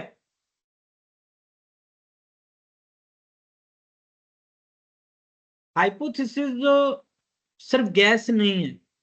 अगर बात करें हाइपोथेसिस की परिकल्पना है, सोचते हैं, एक ड्राफ्ट तैयार किया है, तो सिर्फ एक ये गैस नहीं है बल्कि ये आउटलाइन है जो हमारी कंप्लीट रिसर्च को एक बेस और एक फाउंडेशन और एक डायरेक्शन प्रदान करती है, उनको डायरेक्शन देती है। ठीक है, it based on existing theories and next अगर बात करें नॉलेज कि ये एग्जिस्टिंग थ्योरीज और नॉलेज के ऊपर बेस करती है। ठीक है, इंपॉर्टेंस क्या है इसकी? Hypothesis testing plays a crucial role in decision making across various field including business, health care, psychology and social science. It allows researchers to make evidence-based decisions, quantify uncertainty, and assess the effectiveness of interventions. It also guide research direction. ठीक है, मैंने बोला था आपको कि एक outline है, एक डायरेक्शन है। ठीक है, influences policies, validate theories and foster scientific rigor. ठीक है, आपको इसके बारे में थोड़ा सा ज्यादा पढ़ना चाहिए एसएलएम में, और एक बार देखना चाहिए कि हाइपोथेसिस टेस्टिंग है क्या और रियल में क्या आपको समझ में आ रहा है उससे रिलेटेड। मैंने जो समझा दिया वो ठीक है। मैंने आपको नॉर्मली भी समझाया कि हाइपोथेसिस टेस्टिंग क्या होती है, कि भाई एक रिसर्च डिजाइन की आउटलाइन है, बेस है, नॉलेज के ऊपर बेस करती है, और एक ये अपने एग्जिस्टिंग थ्योरीज के ऊपर बेस करती है। ठीक है, और ये सिर्फ एक परिकल्पना नहीं है बल्कि पूरा के पूरा रोड मैप है। Step in hypothesis testing. Hypothesis testing में फॉर्मुलेट हाइपोथेसिस कि नल हाइपोथेसिस है यानी कि जीरो। ठीक है, या फिर अल्टरनेटिव हाइपोथेसिस है। ठीक है, नल हाइपोथेसिस में state there is no effect और डिफरेंस, और अल्टरनेटिव हाइपोथेसिस में suggest there is an effect और डिफरेंस। सेलेक्ट सिग्निफिकेंस लेवल यानी कि सिग्निफिकेंस लेवल टिपिकली 0.5 और 0.01 is the threshold used to determine whether to reject the null hypothesis based on p value। हालांकि ये इतना ज्यादा काम नहीं आएगी आपके टिपिकली वे में, because it is a starting, and we all know the sixth semester में when we try to learn business research और research methodology, तो it is a somehow थोड़ा different part है, because हम लोगों ने PhD में MPhil में इसको business research methodology को पढ़ा है या फिर PG में पढ़ा है, और UG में अगर business research methodology पढ़ा रहे हैं तो कहीं ना कहीं आपकी ब्रेन को, आपके अंडरस्टैंडिंग को डेवलप करने की कोशिश की जाती है और आपके ब्रेन को, आपके माइंड सेट को रिसर्च ओरिएंटेड बनाने की कोशिश की जाती है। तो स्टार्टिंग में लर्न करने के लिए उस चीज को समझना जरूरी है, ना कि उसकी रटी रटाई थ्योरीज को हम पढ़ें और लिखाएं। तो मेरा मानना है कि उसको आपको समझना चाहिए, अंडरस्टैंड करना चाहिए। जो आपको समझ में आए वो लिखो, आप जो आपके समझ में बैठे वो आप लिखो, लेकिन कोशिश करो समझने की, रटने की नहीं, क्योंकि ये चीज आगे तक काम आएगी। ये एक मात्र ऐसा सब्जेक्ट है जो आपको आगे तक आपके माइंड में होना चाहिए और खुद का होना चाहिए, रटा हुआ नहीं होना चाहिए। Collect data, choose the appropriate test. Performance statistical test जो होता है, टी टेस्ट है, काई स्क्वायर टेस्ट है, अनोवा है, ठीक है, यू टेस्ट है, जेड टेस्ट है। अब आपको यही नहीं पता है कि जेड टेस्ट क्या है, टी टेस्ट क्या है, काई स्क्वायर टेस्ट क्या है। बेसिकली ये नॉन पैरामेट्रिक और पैरामेट्रिक टेस्ट हैं जो हाइपोथेसिस को टेस्ट करने के लिए यूज किए जाते हैं, लाइक टूल्स। इनके फॉर्मूलाज होते हैं, जैसे कि एक्सेल शीट में फॉर्मूला लगाते हैं ना, सम का, एवरेज का, ये वो, ऐसे ही इनके फॉर्मूलाज होते हैं। इनके बिहाव पे, इनके बेस पे हम जो डेटा कलेक्शन है, जो कंक्लूजन्स हैं, जो हाइपोथेसिस है, उसको टेस्ट करने की कोशिश करते हैं कि ये सच में सही है भी या नहीं, या हमारी परिकल्पना ही है, या हमारी कल्पना ही है। Calculate the test statistics, determine the p value and make a decision. ठीक है, जैसे कि नल हाइपोथेसिस हुई या fail to reject the null hypothesis हुई। अब parametric and non parametric test कौन से होते हैं? देखो, पैरामेट्रिक टेस्ट कौन कौन से होंगे अभी ये नीचे हैं, लेकिन अगर इनके बारे में पढ़े तो एज्यूम्शंस हैं कि require specific assumptions about the population distribution, typically normal distribution, ये वो। ये लैंग्वेज है, बेसिकली आप इसको एसएलएम की बुक से आराम से पढ़ सकते हो कि नॉन पैरामेट्रिक टेस्ट क्या होता है और पैरामेट्रिक टेस्ट इसमें क्या हो सकते हैं, उनकी एप्लीकेबिलिटी क्या है, कॉमन एग्जांपल्स क्या है, स्टैटिकल पावर्स क्या है। देखो कंपैरिजन करते हैं तो यहाँ मैं आपको डिस्क्राइब करता हूँ कि पैरामेट्रिक टेस्ट क्या होती है, कि पॉपुलेशन क्या है, वेल नॉन पॉपुलेशन होती है पैरामेट्रिक टेस्ट में, जबकि नॉन पैरामेट्रिक जो टेस्ट होते हैं उनमें इंफॉर्मेशन पॉपुलेशन के बारे में नहीं होती है। सेकंड, अज्यूमशंस की बात करें तो assumption made about the population, population के बारे में पहले से ही मान्यताएं बनी होती है दिमाग में, जबकि नॉन पैरामेट्रिक में वो एकदम क्लियर होता है, कोई भी अज्यूमशन नहीं होती है। थर्ड बात करें पैरामेट्रिक में, सैंपल डेटा कैसा होता है, बेस्ड ऑन डिस्ट्रीब्यूशन, और नॉन पैरामेट्रिक में आर्बिट्रेटरी सैंपल डेटा होता है। ठीक है, इसके बाद में सैंपल डेटा मींस कि हमने बहुत सारे डेटा कलेक्ट ना करके कुछ एक लिमिटेड डेटा किया और उसको सभी का डेटा मान लिया गया। मान लीजिए एक क्लास में 300 स्टूडेंट है, 300, उन 300 स्टूडेंट्स की जगह हमने ओनली 50 स्टूडेंट का डेटा कलेक्ट कर लिया और हमने एज्यूमशन कर लिया कि सैंपल डेटा के अकॉर्डिंग ये 50 का ये है तो इनका ये होगा, एक रेशियो डेवलप कर लिया, तो that is a sample data. ठीक है, नेक्स्ट जो होता है इसमें वेरिएबल एप्लीकेबिलिटी की बात करें तो एप्लीकेबल फॉर कंटिन्यूअस वेरिएबल्स, और नॉन पैरामेट्रिक जो होता है वो applicable for continuous and discrete variables. Okay, और स्टैटिकल पावर की बात करें तो पैरामेट्रिक टेस्ट जो होते हैं मोर पोटेंट होते हैं, और नॉन पैरामेट्रिकल में नॉन पैरामेट्रिक स्टैटिक्स में ये लेस पोटेंशियल होते हैं। Types of parametric and non parametric test, तो पैरामेट्रिक टेस्ट कौन कौन से होते हैं और नॉन पैरामेट्रिक टेस्ट कौन से हैं? देखो पैरामेट्रिक टेस्ट में नॉर्मली आपको दो तीन ही है आपके सिलेबस में, जेड टेस्ट और t test. Only z test पूछा जाएगा और टी टेस्ट पूछा जाएगा, अनोवा भी नहीं पूछ रहे हैं। अभी कॉमन टेस्ट नीचे लिखे हुए हैं, टी टेस्ट, अनोवा, ठीक है, पियर्सन कोरिलेशन हुआ, जेड टेस्ट हो गया, रिग्रेशन हो गया, एंकोवा हो गया, रिपीट मेजर एंकोवा हो गया, मनोवा हो गया। लेकिन इतने सारे टेस्ट आपसे नहीं पूछे जाते हैं। वो पूछते हैं कि जेड टेस्ट क्या है, वो पूछते हैं कि टी टेस्ट क्या है। ओनली दो टाइप के टेस्ट हैं जो आप जिसके बारे में डेफिनेशन थोड़ा पढ़ के जाना, और इनके नॉर्मल फॉर्मूलाज हैं, छोटे छोटे फॉर्मूलाज है, वो पढ़ के जाना। वैसे फॉर्मूला रिलेटेड क्वेश्चन शायद नहीं आएंगे, बट फिर भी टी टेस्ट कंपेयर करता है मीन्स ऑफ टू ग्रुप, दो ग्रुप के जो मीन है, दो वेरिएबल के जो मीन है उसको करता है। और जेड टेस्ट जो है compare sample and population mean, जो कि 30 से क्या होने चाहिए आप आराम से देख सकते हैं। तो z test and t test आपको प्रिपेयर करने हैं, अकोवा, ये ANOVA, ANCOVA, MANOVA and repeat measurable या फिर रिग्रेशन, ये सब आपको प्रिपेयर नहीं करने हैं। नॉन पैरामेट्रिक टेस्ट की बात करें तो नॉन पैरामेट्रिक टेस्ट में डिफरेंट डिफरेंट टाइप के टेस्ट, लाइक यू टेस्ट है, ठीक है, साइन रैंक टेस्ट है, ठीक है, वैलिस टेस्ट है। तो अलग अलग टाइप के टेस्ट है, बट आपसे ओनली अगर पूछा जाएगा तो काई स्क्वायर टेस्ट के बारे में थोड़ा सा पूछा जा सकता है, बट आई थिंक ये भी नहीं पूछा जाएगा, क्योंकि basically z and u test, z and t test के बारे में थोड़ा बहुत पूछा जा सकता है। तो काई स्क्वायर टेस्ट की बात करें तो test relationship between categorical variables, जो कैटेगरी वाइज जो वेरिएबल्स होते हैं उनके रिलेटेड, उनके कोरिलेशन के लिए या उनसे रिलेटेड जो डेटा प्रॉब्लम्स हैं, एरर्स हैं, उनसे रिलेटेड के लिए आपसे काई स्क्वायर टेस्ट पूछा जाता है या किया जाता है। Report writing and ethics,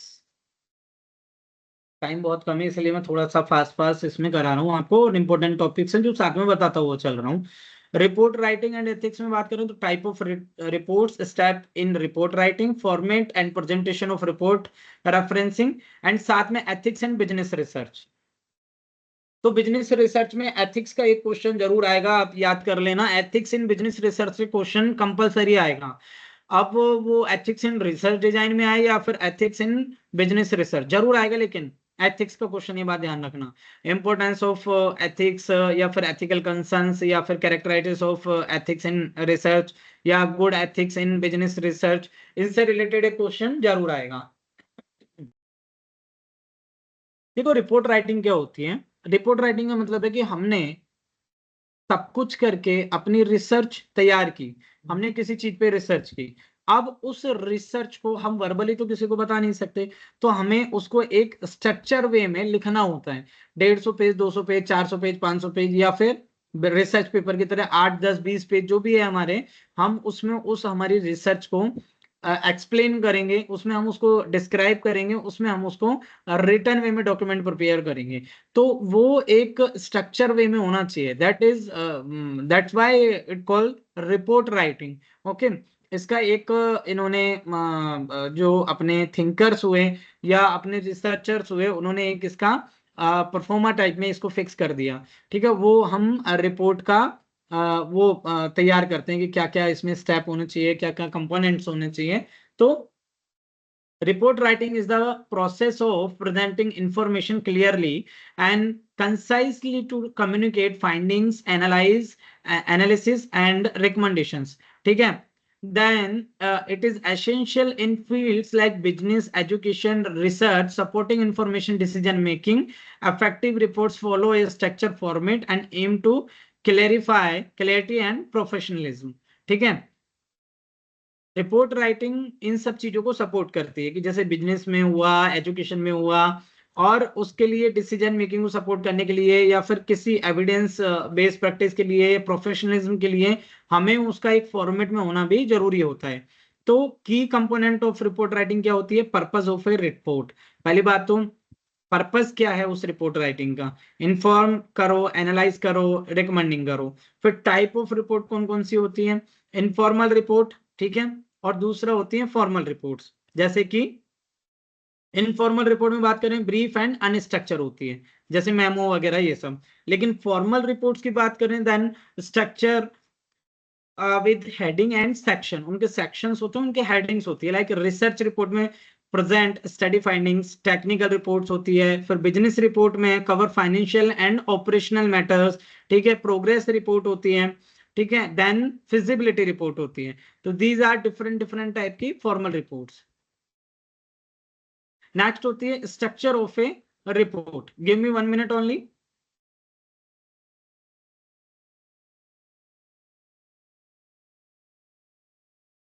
one minute guys.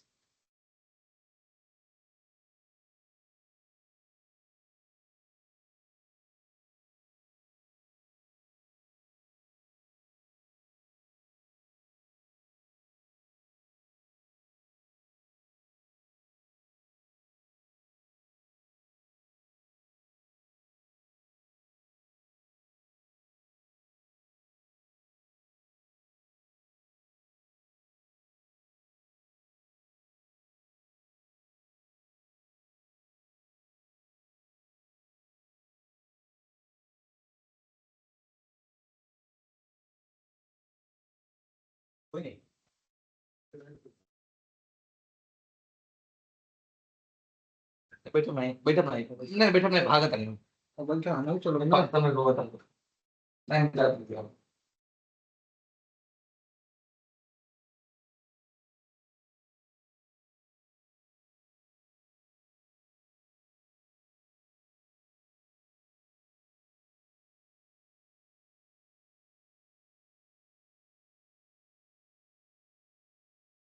यहाँ लेटर प्लेट रखता हूँ। तो इधर नहीं कह रहे हमारे पास नहीं। क्या ले जाओ? प्लेट इधर भाई, खाने भी नहीं दोगे? नहीं, आप खा लो, ये वाली खाली प्लेट रखिए ना, ये वाली आप खा लो। अभी नहीं, मना नहीं करता खाने के लिए। मैं ले जाऊँ, मैं तो कह दूंगा कि तुम ले जाके खा लो। कौन कह रहा है कि मैं कह दूंगा, सभी खा लो।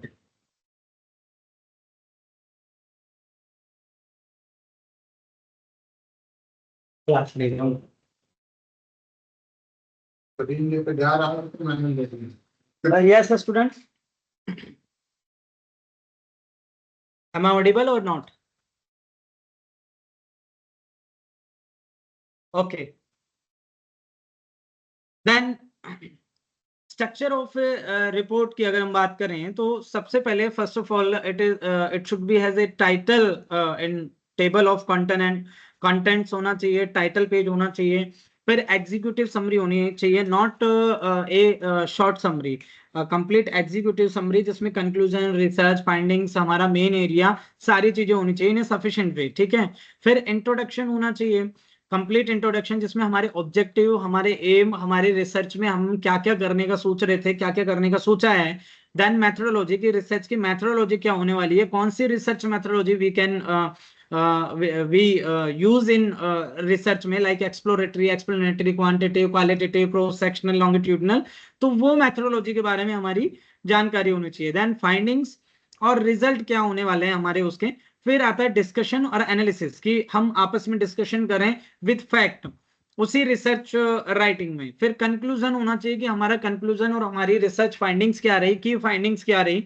फिर उसके बाद में रिकमेंडेशंस, की क्या वो रिसर्चर रिकमेंड कर रहा है कि एक जो प्रॉब्लम थी जिसके ऊपर रिसर्च की है, जिसके की फाइंडिंग्स है, कंक्लूजन निकला है, उसका क्या रिकमेंडेशन होनी चाहिए कि मैं ये रिकमेंड करता हूं ताकि ये चीजें चेंज हो, ताकि ये चीजें अपग्रेड हो, या ताकि ये चीजें डेवलप हो। फिर देन रेफरेंसेस होना चाहिए एंड अपेंडिक्स होनी चाहिए, लाइक बिब्लियोग्राफी वगैरह, रेफरेंस, ये सारी चीजें उसमें मेंशन होनी चाहिए कि कहाँ कौन सी बुक से कैसे हमने ये सारी चीजें की हैं। देन राइटिंग स्टाइल और टोन क्या होना चाहिए, ठीक है।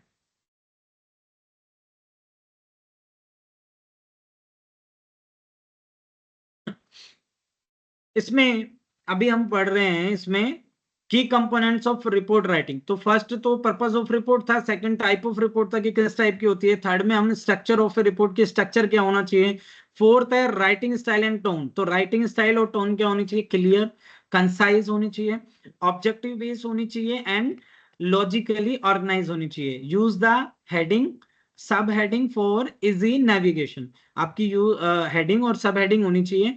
देन अवॉइड इसमें jargon अनलेस डिफाइंड, ठीक है। Then editing and proofreading होनी चाहिए, कि एडिटिंग उसमें कंप्लीट होनी चाहिए, प्रूफ रीडिंग होनी चाहिए, एंश्योर क्लैरिटी, और इसके अलावा seek feedback for improvement and accuracy, तो वो भी होना चाहिए लास्ट में। इसके बाद में कंक्लूजन होना चाहिए। फिर बात करते हैं type of reports in business research, ठीक है। ये भी एक क्वेश्चन है, देखो फिफ्थ यूनिट में से दो क्वेश्चन बनते हैं। First related with report writing, second related with ethics in business research. तो एथिक्स इन बिजनेस रिसर्च से रिलेटेड क्वेश्चन आपको प्रिपेयर करके जाना है। और फर्स्ट जो क्वेश्चन प्रिपेयर करके जाना है वो या तो रिपोर्ट राइटिंग का स्ट्रक्चर, या फिर रिपोर्ट राइटिंग के कंपोनेंट जो मैंने आपको अभी बताया उसमें सब कुछ आ गया, या फिर रिपोर्ट राइटिंग के स्टेप्स या टाइप। तो अब टाइप की बात करें तो इनफॉर्मल बिजनेस रिपोर्ट, जिसमें क्विक अपडेट मिलती है, ईमेल, मेमो, इन चीजों से, ठीक है। पार्ट ये प्रायोरिटाइज क्लैरिटी, इनकी प्रायोरिटी जो होती है वो क्लैरिटी होती है, and are easy to understand, use for timely operations and communication, ठीक है। सेकंड होती है फॉर्मल बिजनेस रिपोर्ट, ये स्ट्रक्चर डॉक्यूमेंट होते हैं for upper management, include marketing research report, financial report and business plan report. Third होती है progress report, ठीक है। प्रोग्रेस रिपोर्ट प्रोजेक्ट की भी होती है, progress report some other way के लिए भी होती है, लाइक ट्रैक ऑनगोइंग प्रोजेक्ट। और सेकंड है help in resource planning and timeline management. Third होती है फिजिबिलिटी स्टडीज या फिजिबिलिटी रिपोर्ट। तो फिजिबिलिटी रिपोर्ट क्या करती है, assess validity and project and business idea, या फिर मतलब कि वो फिजिबल है या नहीं है, ठीक है। Then step in report writing, ये भी याद कर लेना। स्टेप इन रिपोर्ट राइटिंग हमने की कंपोनेंट में ऑलरेडी पढ़ लिए हैं, पर फिर भी वो टाइटल टाइप में था। डिफाइन द पर्पस, सबसे पहले पर्पस डिफाइन हो। फिर रिसर्च एंड गैदर इंफॉर्मेशन, तो जो इंफॉर्मेशन है उस डेटा को गैदर करें। फिर प्लान स्ट्रक्चर, तो स्ट्रक्चर को प्लान करना चाहिए। फिर राइट द फर्स्ट ड्राफ्ट उसका लिखना चाहिए। देन रिव्यू एंड रिवाइज, यानी कि जो फर्स्ट ड्राफ्ट लिखा है उसमें कोई मिस्टेक है, स्पेलिंग एरर है, फॉर्मुलेशन की एरर है, तो उसको एक बार रिवाइज करना चाहिए। फिर आती है इंक्लूड विजुअल्स, यानी कि चार्ट, ग्राफ, पाई चार्ट, ये उसमें इंक्लूड करना चाहिए। फिर राइट द एग्जीक्यूटिव समरी, ठीक है। एग्जीक्यूटिव समरी क्या होती है, उसमें पर्पज को समराइज करो, मेथोडोलॉजी बताओ, फाइंडिंग बताओ, रिकमेंडेशंस बताओ, ठीक है। फिर उसके बाद में प्रिपेयर द फाइनल ड्राफ्ट, क्योंकि हमने उसको रिवाइज कर लिया, चेंज कर दिया, इंप्रूव कर लिया, तो अब हम उसके फाइनल ड्राफ्ट को प्रिपेयर कर रहे हैं। Then proofread for finalize, ठीक है। अब उसके लास्ट प्रूफ को हम रीड करते हैं और फाइनलाइज करते हैं। Format and presentation of report, format क्या रहेगा, प्रेजेंटेशन क्या रहेगा रिपोर्ट का। देखो सबसे पहले फॉर्मेट क्या रहेगा, टाइटल पेज होना चाहिए। देन टाइटल पेज में क्या क्या चीज होते हैं, रिपोर्टर्स के टाइटल होनी चाहिए, ऑथर्स की होनी चाहिए, डेट होनी चाहिए, ऑर्गेनाइजेशन का नेम होना चाहिए, एस्टेब्लिशमेंट होना चाहिए। टाइम होता तो मैं आपको ज्यादा अच्छे ढंग से ये चीज समझा पाता, बट टाइम की वजह से, और वैसे भी रिवीजन क्लास है तो इसके अकॉर्डिंग एक आपको ब्रीफली इसमें अवेयर करना है। सेकंड चीज है टेबल ऑफ कंटेंट्स, ठीक है। टेबल ऑफ कंटेंट क्या होती है आपको पता है, एक इंडेक्सिंग करना। थर्ड एग्जीक्यूटिव समरी, वो हमने अभी डिस्कस किया कि एग्जीक्यूटिव समरी में क्या क्या होगा, समरी है, की फाइंडिंग्स है और मेन फाइंडिंग है, ये सारी चीजें। फिर हेडिंग होनी चाहिए और सब हेडिंग होनी चाहिए। देन फॉन्ट और स्पेसिंग होनी चाहिए परफेक्ट, इसमें कि फॉर्मेट कर रहे हैं अपन उसको तो उसमें फॉन्ट क्या रहेगा, और इसके अलावा वो अपने सब हेडिंग ये स्पेसिंग क्या रहेगी, ठीक है। लाइक इसमें professional photo aerial times new Roman, ये सब, ठीक है। और इसके अलावा कैलिबरी वगैरह ये सब। साइज जो है 11-12 है या मैक्सिमम 14 तक हो सकता है। ये आइडल साइज है 11 और 12, ठीक है। फॉन्ट और स्पेसिंग के बाद में मार्जिन और अलाइनमेंट कितने होने चाहिए, कि use standard margin 1 inch for all, मतलब लेफ्ट साइड और अपने टॉप से और बॉटम से 1-1 इंच होना चाहिए। फिर अलाइनमेंट उसका ठीक होना चाहिए। विजुअल और ग्राफ्स जो हैं वो विजिबल होने चाहिए, ठीक है। चार्ट, टेबल, इमेजेस ये होनी चाहिए। फिर साइटेशंस एंड रेफरेंसेस होना चाहिए, कि साइटेशन स्टाइल होनी चाहिए, APA style, MLA style etcetera. MLA और एपीए आप उसमें से पढ़ सकते हैं, नॉर्मली उसमें बताया हुआ है, ठीक है। अपेंडिक्स होना चाहिए कि इंक्लूड रिलेवेंट सप्लीमेंट्री मटेरियल, जो भी है लेबल क्लैरिटी या एनेक्सचर जो भी होते हैं वो उसके साथ में होना चाहिए। फिर कंक्लूजन, की पॉइंट आप कर लेना उसमें से। रेफरेंसिंग इन एकेडमिक रिसर्च की बात करें तो रेफरेंसिंग देना है, ये आप पढ़ लेना नॉर्मली रेफरेंसिंग के बारे में। पैराफ्रेजिंग आई थिंक पूछा नहीं जाएगा, बट फिर भी पढ़ना चाहो तो एक बार पढ़ लेना, पर पूछा नहीं जाएगा। कॉमन रेफरेंसिंग स्टाइल में आपसे पूछा जा सकता है एपीए स्टाइल क्या होता है, एमएलए स्टाइल क्या होता है और शिकागो स्टाइल क्या होता है, ठीक है। हार्वर्ड की मतलब मेन तो एपीए, एमएलए, शिकागो, इनमें से कोई एक छोटी मोटी अगर कोई शॉर्ट नोट पूछेगा तो पूछेगा, अदरवाइज नहीं पूछेंगे इनमें से, क्योंकि ये क्वेश्चनेबल नहीं है एक तरीके से पूछने के, ये ओनली फॉर अंडरस्टैंडिंग है। स्टाइल होती है एक्चुअली, जैसे एपीए स्टाइल में हम लिखते हैं ऑथर का नेम, यानी कि पंकज, फिर डेट लिखी हमने टेक्स्ट में शर्मा 2020, देखा शर्मा 2020, ये एपीए स्टाइल है। और एमएलए स्टाइल में क्या होगा, शर्मा 45 पेज नंबर, ठीक है, पेज इन टेस्ट, ठीक है। शिकागो स्टाइल क्या होती है, note and bibliography, foot note and note bibliography, इस टाइप से होती है, जैसे कि ऑथर का नेम, डेट और फिर उसका पैरेंथेटिकल लाइक एपीए साइंसेज या जो भी है जैसे भी है, इस टाइप से इसको मैनेज करते हैं। तो एपीए, एमएलए, शिकागो आप थोड़ा सा देख सकते हो। एथिक्स इन बिजनेस रिसर्च, ठीक है। कोर प्रिंसिपल्स क्या होते हैं एथिक्स में, ऑनेस्टी होनी चाहिए, इंटीग्रिटी होनी चाहिए, ऑब्जेक्टिविटी होनी चाहिए, कॉन्फिडेंशियलिटी होनी चाहिए, रेस्पेक्ट फॉर पार्टिसिपेंट्स होना चाहिए। हम उनकी पर्सनल इंफॉर्मेशन, उनकी ओपिनियन, उनका सेटिस्फेक्शन, उनका एक्सपीरियंस को ऐसे मिसयूज नहीं कर सकते, उसका हमें एक एथिकल वे में यूज करना चाहिए, ना कि मिसयूज करना चाहिए। इन्फॉर्म कंसेंट होना चाहिए, क्लियरली एक्सप्लेन करो उनको पर्पस क्या है, कि मैं कहाँ उसको यूज लेने वाला हूँ, इसके रिस्क क्या है, उनके राइट क्या है, ठीक है। प्राइवेसी एंड डेटा सिक्योरिटी का आपको विशेष तौर पे ध्यान रखना है, क्योंकि हम डेटा कलेक्ट कर रहे हैं, सर्वे में लोगों से पूछ रहे हैं, बातचीत कर रहे हैं, तो हम उसको सेल नहीं कर सकते, उनको हम ऐसे ही किसी को भी नहीं दे सकते। फिर अवॉइड प्लेगरिज्म, मतलब हम जब अपनी रिसर्च कर रहे हैं तो चोरी की हुई नहीं होनी चाहिए, कॉपी की हुई नहीं होनी चाहिए, प्लेगरिज्म नहीं होना चाहिए। प्लेगरिज्म मीन्स किसी का कॉपी करना, ठीक है, वो नहीं होना चाहिए। सिमिलरिटी वो नहीं होना चाहिए। फिर देन यूज ऑफ डिसेप्शन की बात करें, only when justified, minimize and follow by debrief. अब बात करें referencing in non academic context, future trend in referencing, ये दोनों नहीं है, एथिकल इन बिजनेस रिसर्च ही ज्यादा आपके कंसिडर होंगी। तो अभी आज की क्लास कंप्लीट हो रही है स्टूडेंट्स, और इसमें मैंने आपको 1 to 5 जो इंपॉर्टेंट सारे टॉपिक थे और मैक्सिमम टॉपिक मैंने आपको इसमें कवर करवाए हैं। इसमें बेसिकली आप 5th यूनिट में तो एथिक्स इन बिजनेस रिसर्च और इसके अलावा मेन अगर बात करूं तो अपने रिपोर्ट राइटिंग, इनको आप थोड़ा सा प्रिपेयर करना।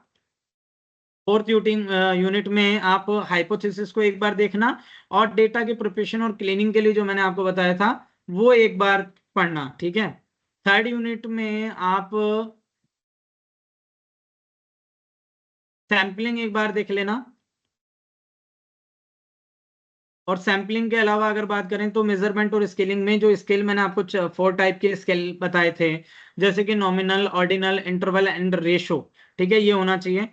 ठीक है, अगर आपको पीडीएफ का और इसका कोई इशू है तो एक ग्रुप क्रिएट कर लेना। पर अब सभी लोग, आप लोग ग्रुप कैसे क्रिएट करोगे? मैं यहाँ एक बार ट्राई करता हूँ, आपको अगर शेयर करनी है तो क्लास के बाद में अगर अटैच हो सकती है तो मैं कर दूंगा इसमें, ठीक है।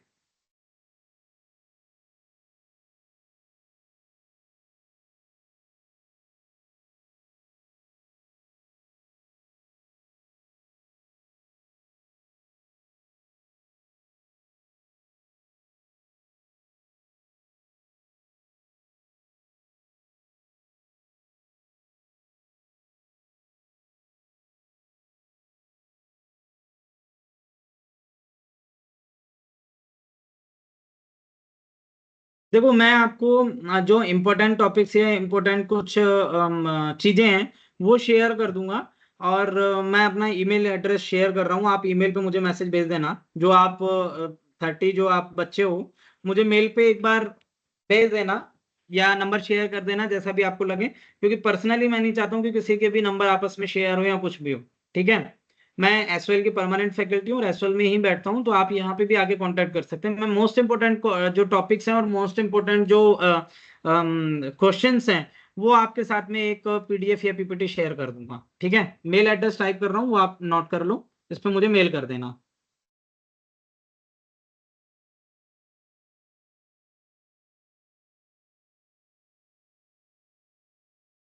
pankaj.sharma@swl.du.ac.in, okay.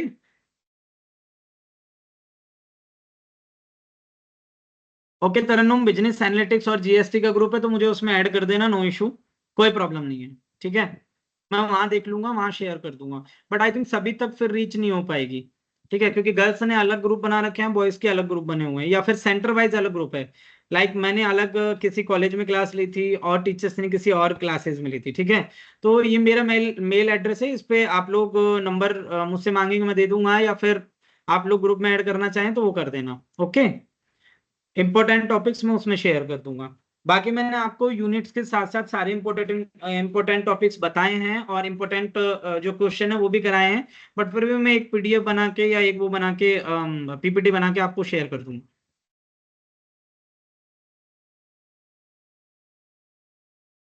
Okay, thank you guys, best of luck.